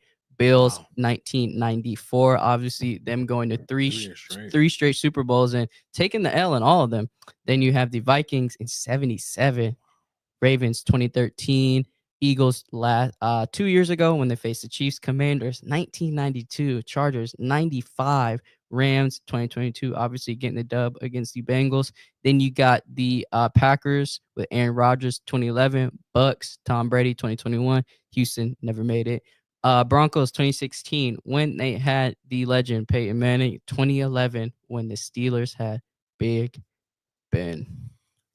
Man, that Buffalo Bills era, those the 3 straight.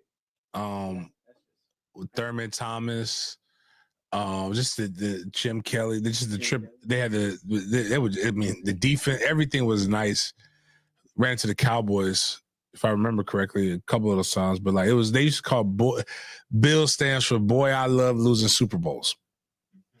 And it was crazy. To be able to get there 3 times is wild. Just the amount, but that's kind of like the Eagles had with Andy Reid was there. They had those 3 straight NFC championship games, getting to the Super Bowl, one of them. But we all knew what was holding them back there. It was, again, quarterback play was holding them back there. When Donovan McNabb and T.O. calling them out. But, it's still funny to me. Yeah, it is. It is, man, just a crazy time for these franchises, especially. Well, I don't think the Texans will make it that far in the playoffs, but I do think the Lions have a good shot, at least, of making it to the NFC Championship, even though they've been banged up this year. Their offense is just crazy, and their defense is still making some good plays. They got some bodies on that team, so I'm super pumped for this. Like, just think about it. Like, who's the QB? Like, Jared Goff was a guy we all written off, right? So, like, Jared Goff didn't all of a sudden become elite, right? But you got a good ground game, play a good defense, and you got a couple of elite wide receivers. Like, I'm telling you, it's not a hard formula, man. Y'all just make this game way more complicated than what it needs to be. Like, it's so hard to be able to defend the running game, a good wide receiver, and a quarterback that doesn't mind distributing the ball, especially if you have a tight end that's available. And they got a tight end too. I'm just saying, man, like, it's real easy. It's just, for whatever reason, people want to make a simple game more complicated than what it is. But what I learned from Bobby Bowden, all the people that we think are greats, they don't view this shit overly complicated. They view this shit way more simple. It's the people on TV that make this shit way more complicated than what it needs to be. Also, nobody can evaluate a quarterback. I swear, people just guess. I don't know the science behind evaluating quarterbacks, but it's tough. The science behind evaluating players in general is everybody has traits that they think are that they like, and they just put a bunch of traits that they like, and it's just like weddings and marriages and relationships. Everybody likes a fat ass, some good titties, and a pretty face, flat stomach. But you know what comes with that? When you get that, it's typically toxic, and it's trash. It's something trash about it. The more the qualities that you really, really like that person has, something's wrong. Right. Now, you just have to choose what you're willing to live with. Like, are they crazy? Are they terrible in bed? Their breath stinks. Like, something's bad. Like, nobody's if you find a 10 out of 10 and they have everything, they just everything you possibly need, man, you need to capture it and let us study it. Green Bay keeps getting it right, but Jaguars can't. Jaguars can't, but they got it right, but then nothing else is right. Yeah. It doesn't fit. The only people who have gotten it right, it's Kansas City and New England, because they've been the ones outside of recently, but consistently they had a rash of where they kept getting to the championship, getting to pay dirt, where you want to be at. Right. And in that, none of those guys were the pretty girl at prom. Nobody wanted Brady besides Belichick. Brady didn't start in college. He was a backup. He started and then got beat out by Drew Henson. All the measurables that Drew Henson had. Got drafted in the baseball and into the pro football and didn't do anything near what Tom Brady, who was the ugly duckling that turned into the swan. Yeah, it's more proof. Like, people don't know what they're Patrick Mahomes wasn't the first quarterback picked in that draft. And when they picked him, people thought that they were crazy. You got to identify the talent. The best relationships are somebody in that relationship identified the talent. and they said, you know what? I'm going to win the Super Bowl with you, baby. And that just happens.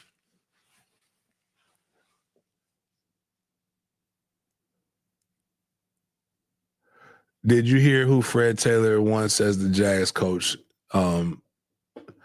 No, who he doesn't want Ben Johnson. Is he doing the company talking line? Because that's what everybody's starting to do right now. I think he wants that. I've been seeing clips of the Lions DC on the. He wants Aaron. Isn't that Glenn? No, Glenn is But that, I've been not him. You know what he doesn't. Don't let Freddie T fool y'all. Freddie T don't want fucking Aaron Glenn. You know why Freddie T wants Aaron Glenn? Because they interviewed him on the pivot. And Freddie T is a Jag legend. So you know what happens when he puts that out there? It makes a podcast get more clicks. They're not do I need to say the out loud part? Like the quiet part out loud? They're not letting a fucking Arab that ain't did shit as an owner hire a black coach in Jacksonville. They'll be ready to escort this man out of the city with pitchforks. Plus, all jokes aside, defensive coaches don't typically get you to this position. That's all jokes aside. But the other side of it too is this they're not gonna. They talked about Salah was a guy they brought in. You think they're gonna bring in two of these motherfuckers? Nah, and I like Salah, but Salah failed in New York. So if they bring him, but that would be par for the course.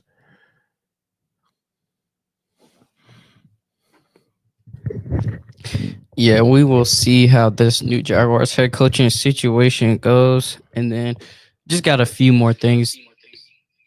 Myles. Here you go. Yep.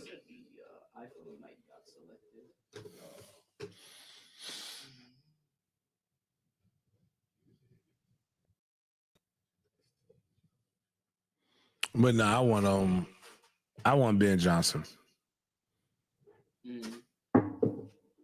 Give me an offensive minded guy.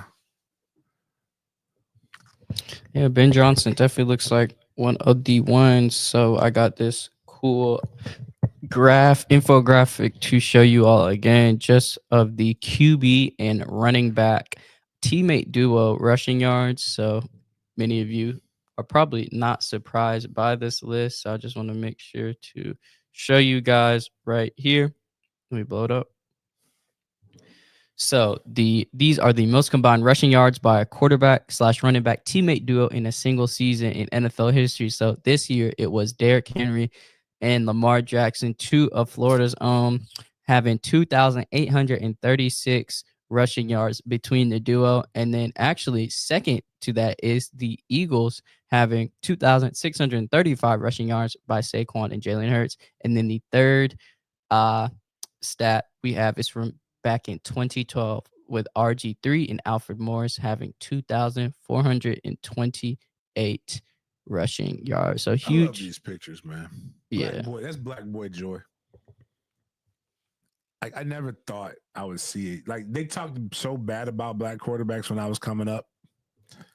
To see like that damn near every quarterback is fucking black damn near is crazy. I love it. But yeah, and I think Saquon should win the MVP, and I think it was crazy what his coach did to him, not letting him get that record, which all but made sure he wasn't getting the MVP. Yeah, get well soon, Saquon. I know you definitely have to feel some type of way, and we saw the press conference you had with the Philadelphia press. So, man, just wishing y'all success in these playoffs. But I know, James, you raising your kids to be great football players. And how old is your oldest son?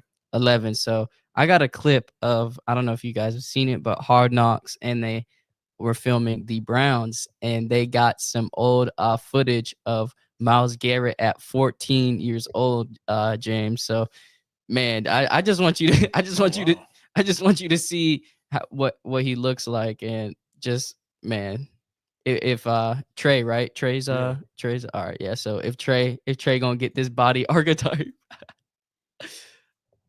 So Myles, I was Googling. So Wait, what? It says playing picture in picture. Oh. Myles, I was Googling Myles Garrett 14 because I wanted to see a photo of the actual sack. And this is what came up when I Googled Myles Garrett 14.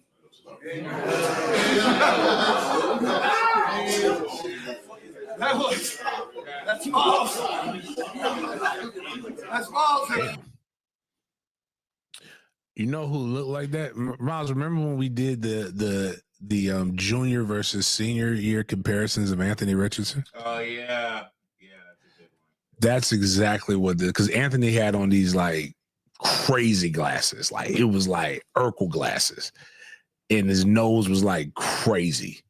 But then like a year later, like his face got like bigger and muscular and he ain't had no glasses on. He looked like if you would have said anything about him the year before, he might have beat you up. That looked like a 14-year-old nerd. That nerd that would beat the shit out of you though. But nah, that's crazy. Like the fact that he looked like that didn't. I was 5'3" and I was 14. That's crazy. Man, Myles Garrett, I don't know. Man, I don't know if your successes with the Browns, but man, definitely one of the best defensive players we had. I know when me just growing up during the time you play, you're definitely always a phenom. And I saw somebody, Myles Garrett was in a video where I think it was a Steelers player, if I'm not mistaken, was he was like, said he was a nobody and he wanted his jersey, and Myles Garrett was like, man, you're not a nobody, y'all doing good, like y'all gonna make a playoff run, like don't say that, I'll sign my jersey for you, whoop de whoop.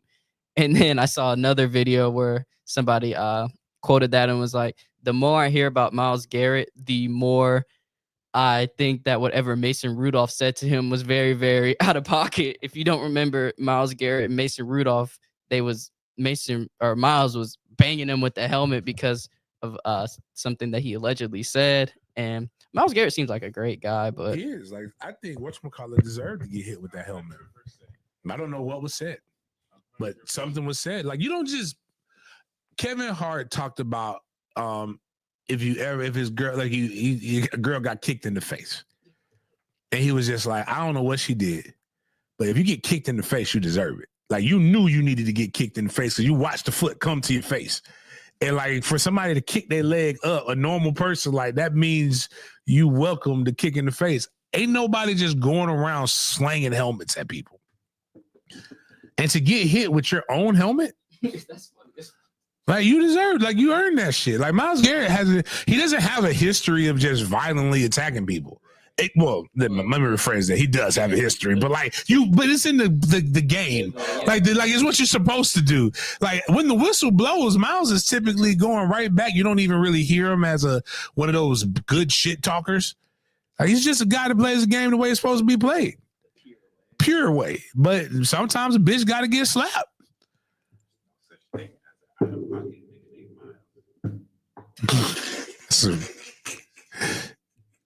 I mean, his parents actually probably knew when he was born that we can't name him Jamarcus.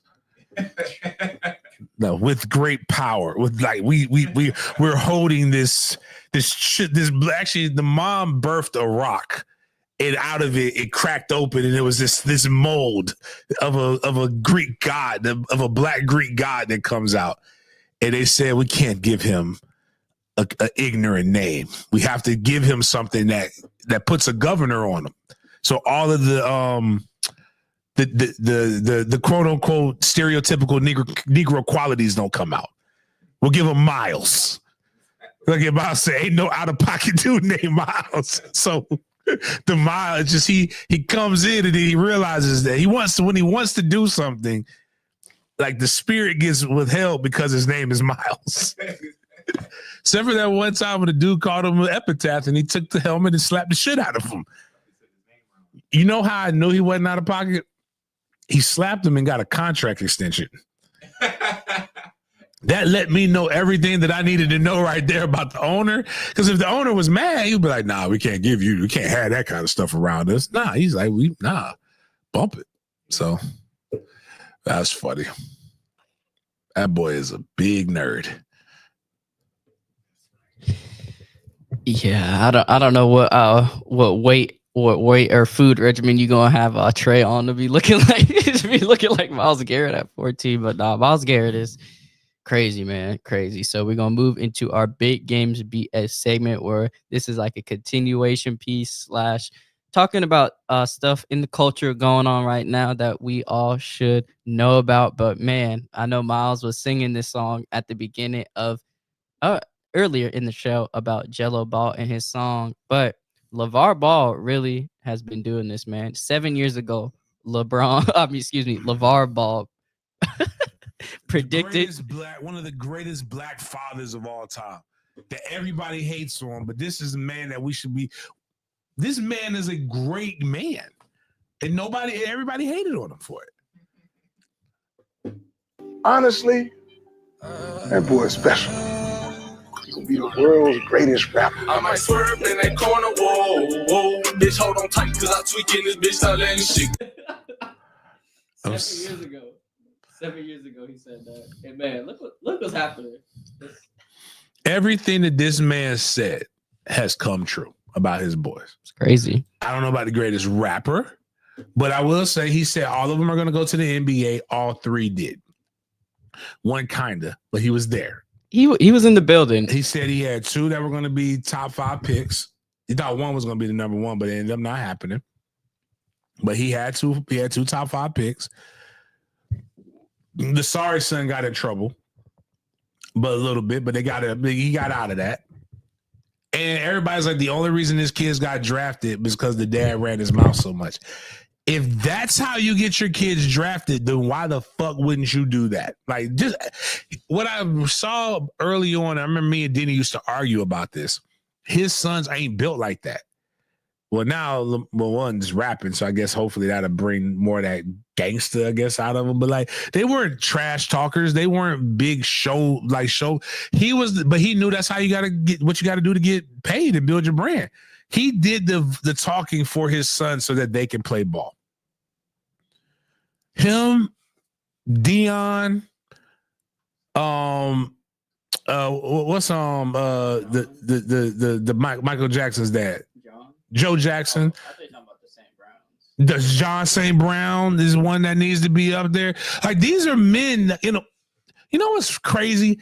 All we hear about is black fathers don't exist. Black fathers. No, our black fathers didn't exist. I'm not even gonna lie. Like, mine wasn't there. But like, there's fucking Joe Jackson out here beating the shit out of his kids into success. We don't talk about all we think about when we think about Joe Jackson is how crazy he was in the Jackson family values.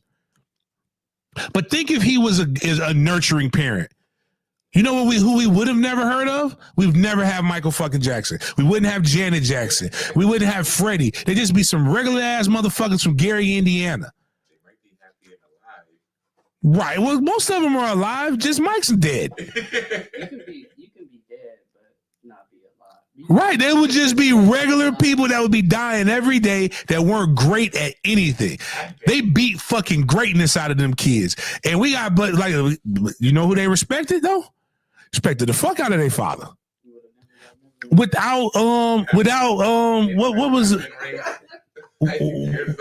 Was it? Is it Kevin Knowles? What's Beyonce's dad name? Without Beyonce's dad, we wouldn't have Beyonce. I don't really care. I don't listen to her music like that, but there's people who like Beyonce's music. Matthew, okay. So what? He's again, what I always say, he's a great man. These are great men. Good men ain't great, and great men ain't good. You can't be good to everybody. Now, Matthew, dilly-dallied a little bit on Beyonce's mom. I get it, but like, he was on the road, making sure Beyonce was able to take care of her fucking mom.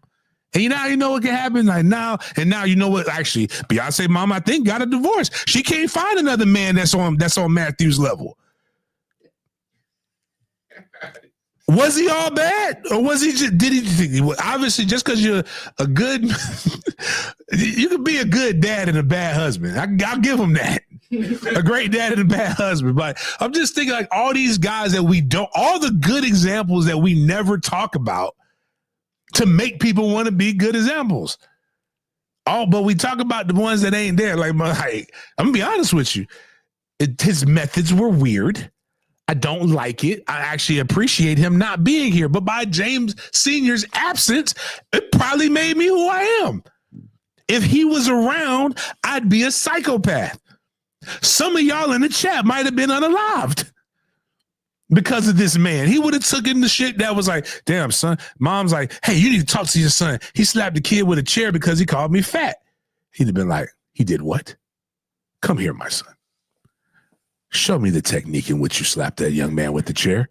No, what you got to do is you got to get your hip back a little bit, son, and you got to rotate through the hips. He would have shown me better chair hitting techniques with somebody to be more diabolical.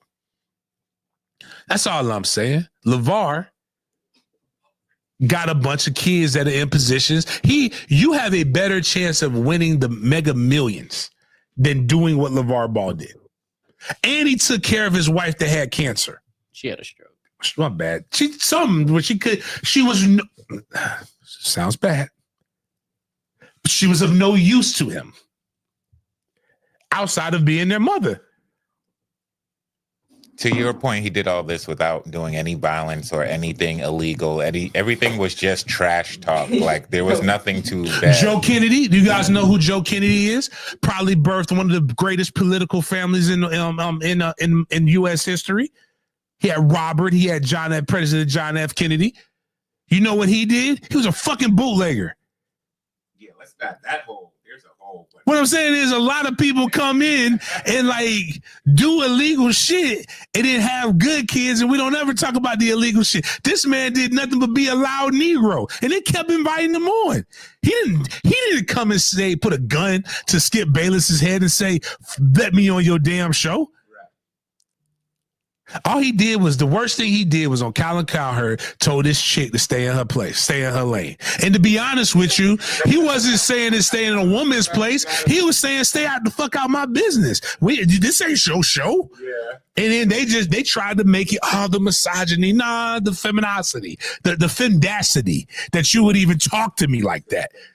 That's what we need to make it work. The femdacity, not the misogyny, the femdacity that you would fix your lips to say some shit like that. It's closer to me.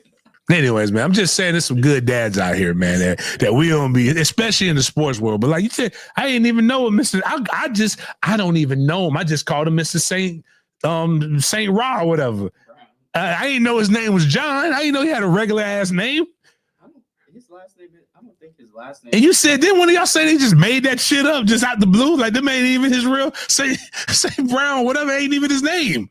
No, yeah, Brown is a regular name. And they just slap Saint in front of it? Because it would look cool on a jersey. That's wild. His name isn't even Saint Brown. The dad's name is Brown, like John Brown, but his kids all have Saint. He got a regular ass name, even though John Brown, the white man, was a great person. But like, he just is just a regular dude that's out here giving free game and got a whole bunch of sons that's played pro, like, and went D1. Like, I just, what's funny though is he told his sons they can't marry white. He said you can't keep diluting the talent pool. Like, he literally did say that. No, but he had a white wife. So he's saying if they have a white wife, then the kids are going to be strong. Like, the kids, it was wild. Like, he said some wild shit, dog. But I don't. Those are the views expressed by John Brown did not necessarily reflect James Coleman, because again, I want an offensive lineman, and I know what y'all are capable of. I just need to find the right white woman so I can have a big ass offensive lineman. So like, yeah, that's it. Because I'm just telling you, the fucking proof is in the pudding. We have seen all of these mixed ass offensive linemen that I don't know, either Polynesian or that. I don't know which one. I'm not listening to whatchamacallit's daddy no more. DJU's dad said the best mix is get a black woman with a Polynesian man and they come out with something. Nah, I don't want now because your son was ass. Like that, and the other one didn't do good when Oregon had to play a game that mattered. But yeah. People be saying wild shit, man. I know we don't really talk about politics, but I don't want to like talk about the political implications of this video, but I just found this hilarious. So we got the my boy Jimmy Carter's funeral was there, and all the former presidents pop out. You see Bush in the back, you see right here, that's Pence. Then you got Kamala, her man right there, Melania. And then you got Trump and Obama chilling in the back. But just look at Kamala Harris clock them. And I just want you to just caption this, y'all, in the chat. What do y'all think she was thinking when she saw them Kiki and Ha-Ha together? I found this hilarious. Blow this up.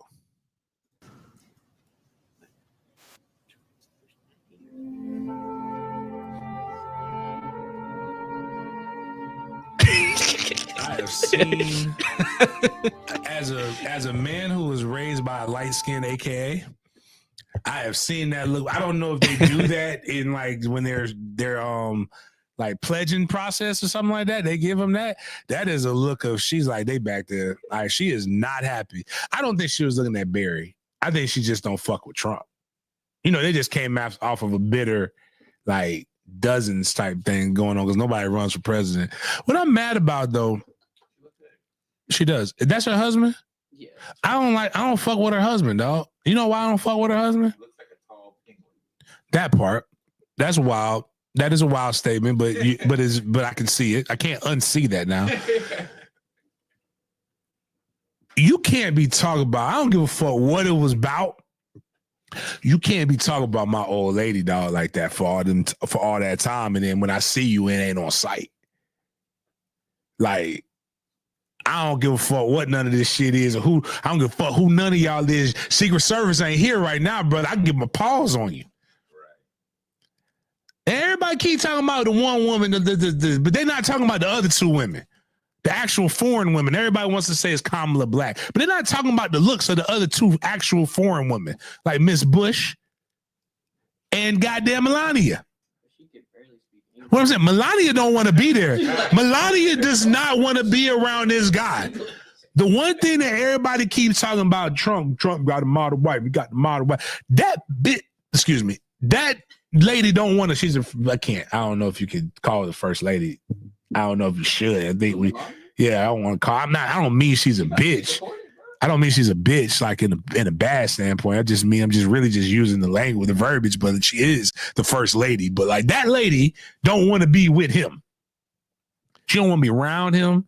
She don't want to smell him. She probably say like, I'm not, this is no knock on 4'5" or 4'7" or whatever, 4'5", 4'7". Like, but everybody I've heard everybody talk about why is Obama out here kikiing. Yeah, they was laughing. Because did they show my guy W? W didn't even acknowledge his presence. Oh, really? W's like, bitch, I know I'm one of the top 5 greatest presidents of all time. you're beneath me.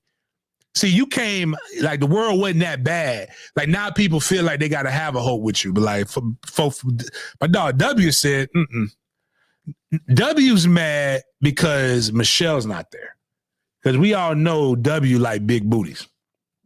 Have you ever seen them two? Like when them two get together? Oh, they are too chummy.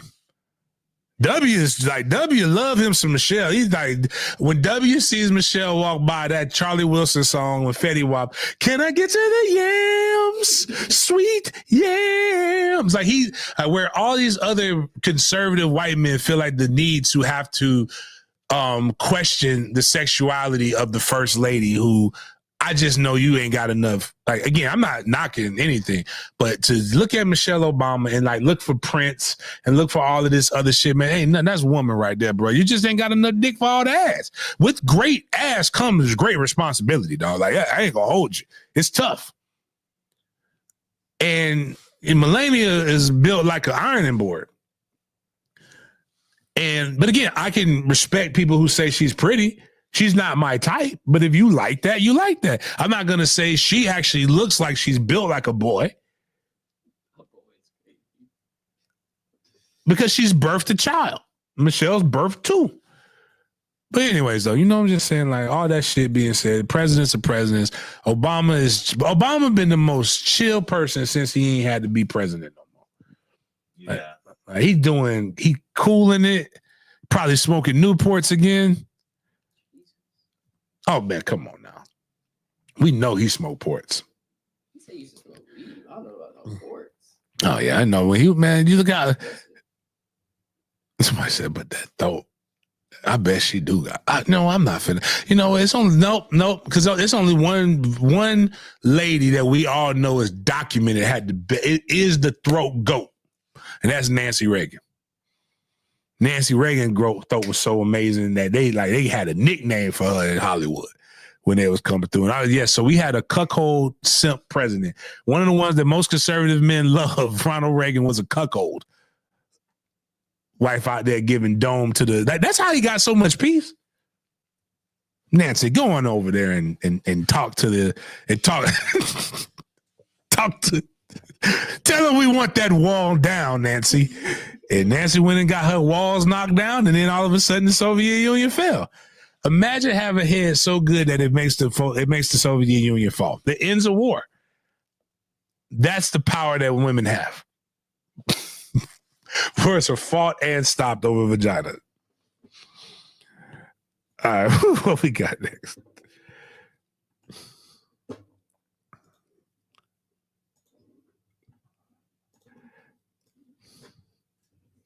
We got this video of Jamarr Chase getting iced out by the legendary Houston jeweler, the one, the only, Johnny Dang, King of Lang. And just look how this is shining.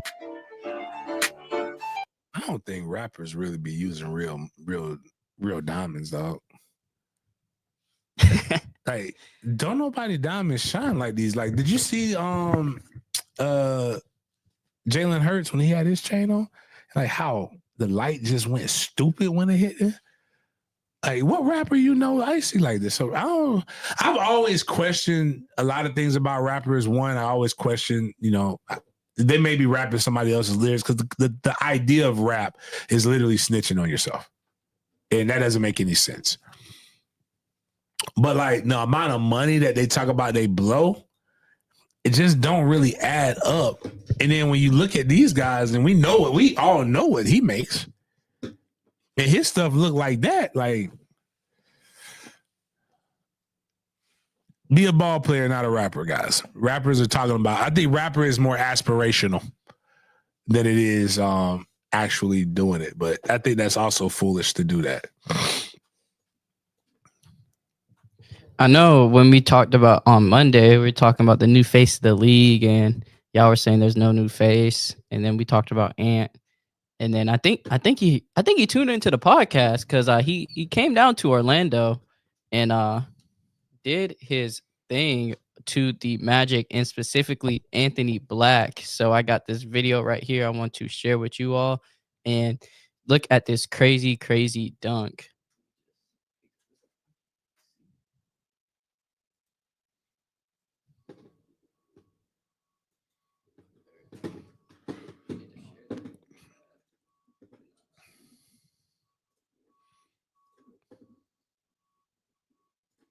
The corner here, high flyer. God.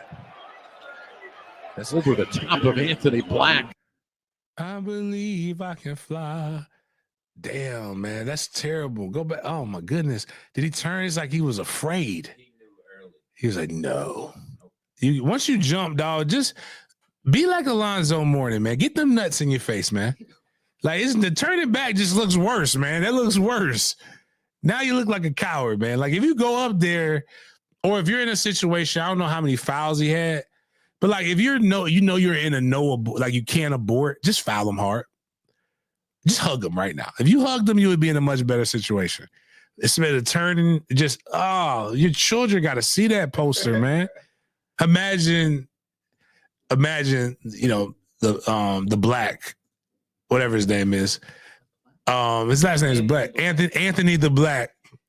comes and he's like, he's having a day at Orlando schools. And like he's speaking to the kids, going back to the community. The kid says, "Hey, can you sign this picture for me?"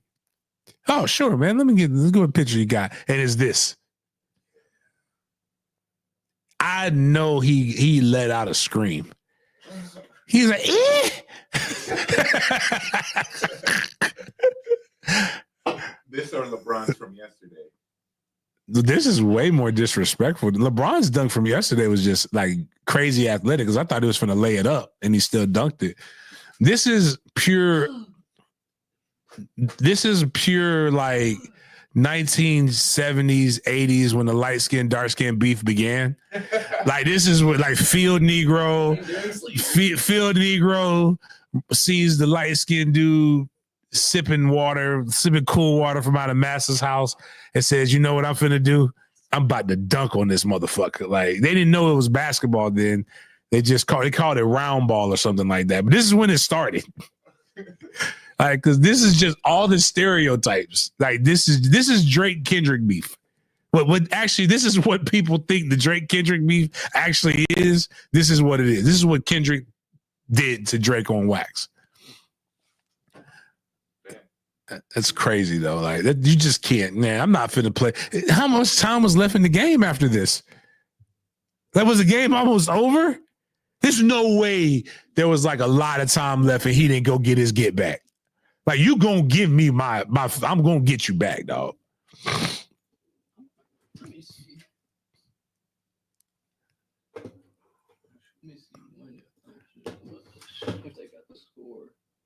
Oh dang. It was in the third quarter. Yo, basketball is what, 12-minute quarters? So there was 15 minutes left in regulation and you didn't do anything about it? You didn't punch him? You didn't start a fight? You didn't do nothing? You just sat there and took it? Oh, man. This is no wonder. This is not the 80s NBA. Now I see what the old heads be talking about, man. Soft ass, friendly ass, generation ass.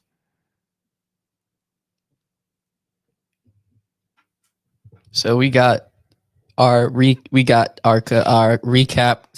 / we're gonna finish off the show with this. So it's a new segment called Mean Tweets where we look at some comments made on our page and we're gonna respond to them. So I picked two. I picked two of them. Low key, most of the ones we have is pretty positive. Like it took me a while to find some, but then I got some right here so we can react to these comments and shout out these Instagram accounts showing us love on our page. Keep commenting, please. We keep getting it. Getting it. Which reel is this? So this is from the F a ball or okay, F. Fuck it, ball. Yeah. This is from this segment. So we got Will McCall said this is roughly the equivalent of saying that driving is just not going into oncoming traffic. Thanks, genius. Sound and fury signifying nothing. And I think he responded to this, James, but I just have it cropped out. But I don't, man, this is roughly the equivalent of saying that driving is not just. That's not at all. That's so bad. Yeah, like you're a terrible person. Like you just wanted to. Comments like this are like you just want attention. And we broke down the reason why it's 11 people, which is something you never thought about, even though it's simple. You never thought about it. The craziest part is everybody coming in here talking about it. It's like actual people. All the people who actually play football that I've seen on there, I know they commented, they're all like, that's basically players are it. In the comments. Coaches are like, you're just trying to be. It's like my man Sam. I got a friend Sam. He's just a contrarian. Yeah. And I'm like, but the problem is you typed this with your thumbs. You didn't follow me. And then some of these guys have no post. They just have this. And then that's what bothers me. Yeah, he's one of those argue just to argue. And his wife knows about it. He has trouble at home. Yeah. Yeah. The funniest one was the guy said he says this from his mother's basement. And I'm like, I live in Florida. We don't have basements. Like, yeah. We got this one right now. I'm right here. So we got Fat Sacca Green, basic. If you're playing against a high school team, it'll work. In the NFL, you'll get chewed up and spit out playing with a real strategy or a high level game plan. This is from the same video. Like we talking, it was wild as it's a minute, maybe 90 seconds at most real. That they're really like going in. Like there's no strap. Just basically, I'm breaking down the basics. And my question is, how the hell do you know that part? And the second part is, like one person put like, well, what happens if you have like a specific type of player? Oh no, Aaron Donald. That doesn't work when you have Aaron Donald. I'm like, you're probably one of the greatest detail. Okay, I got Glenn. I got like the greatest guards that ever played. Like, okay, like if you want to play that game. But the crazy part is when you're a high level player, playing against other high level players, it is that simple. Like you're making it seem like, oh, high school, I may have the better player. NFL, they're supposed to all be the better players. So when everything is equal, you know what you go back to? The fucking basics. Right.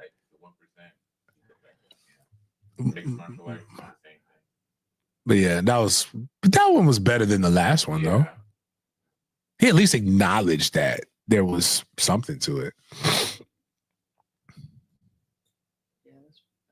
Oh, I thought I thought we had another one. Okay, cool. Like that one was cool. Like it would be something like when with the Travis Rudolph thing, boy. Oh, Jesus. I got called coon. That was rough. That was rough. I got called, why are you tearing down another black man? I wanted you to call Travis and see if we could get him on the show. Yeah, I was just like, I was tearing Travis down. I was like, I don't think I was tearing him down. I was like, actually, I agree with him. People just walked in on the word. I don't even know if I should say it anymore. We should let go of Travis on the thing.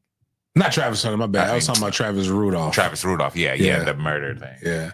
And now we got people commenting on the Jason Whitlock thing. One person did say something, and I do agree with him, and I do want to issue a half-hearted apology to Marcellus Wiley. What? Marcellus Wiley and Jason Whitlock should not be in the same sentence. Like, Jason Whitlock is a fuck-ass nigga. Like, he's a bitch ass nigga. He's a bitch ass nigga. Marcellus is just somebody that I just happen to not.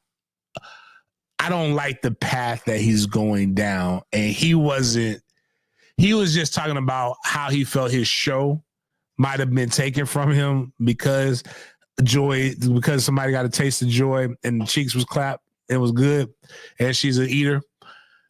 Jason Whitlock described something that we know that none of us needed to have that visualization in our brain. And we all know would never happen.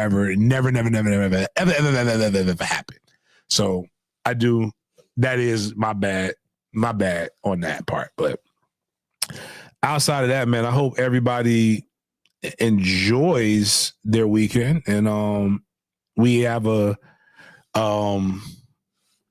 good time and we'll see you guys on Monday. Appreciate y'all for chopping it up with me.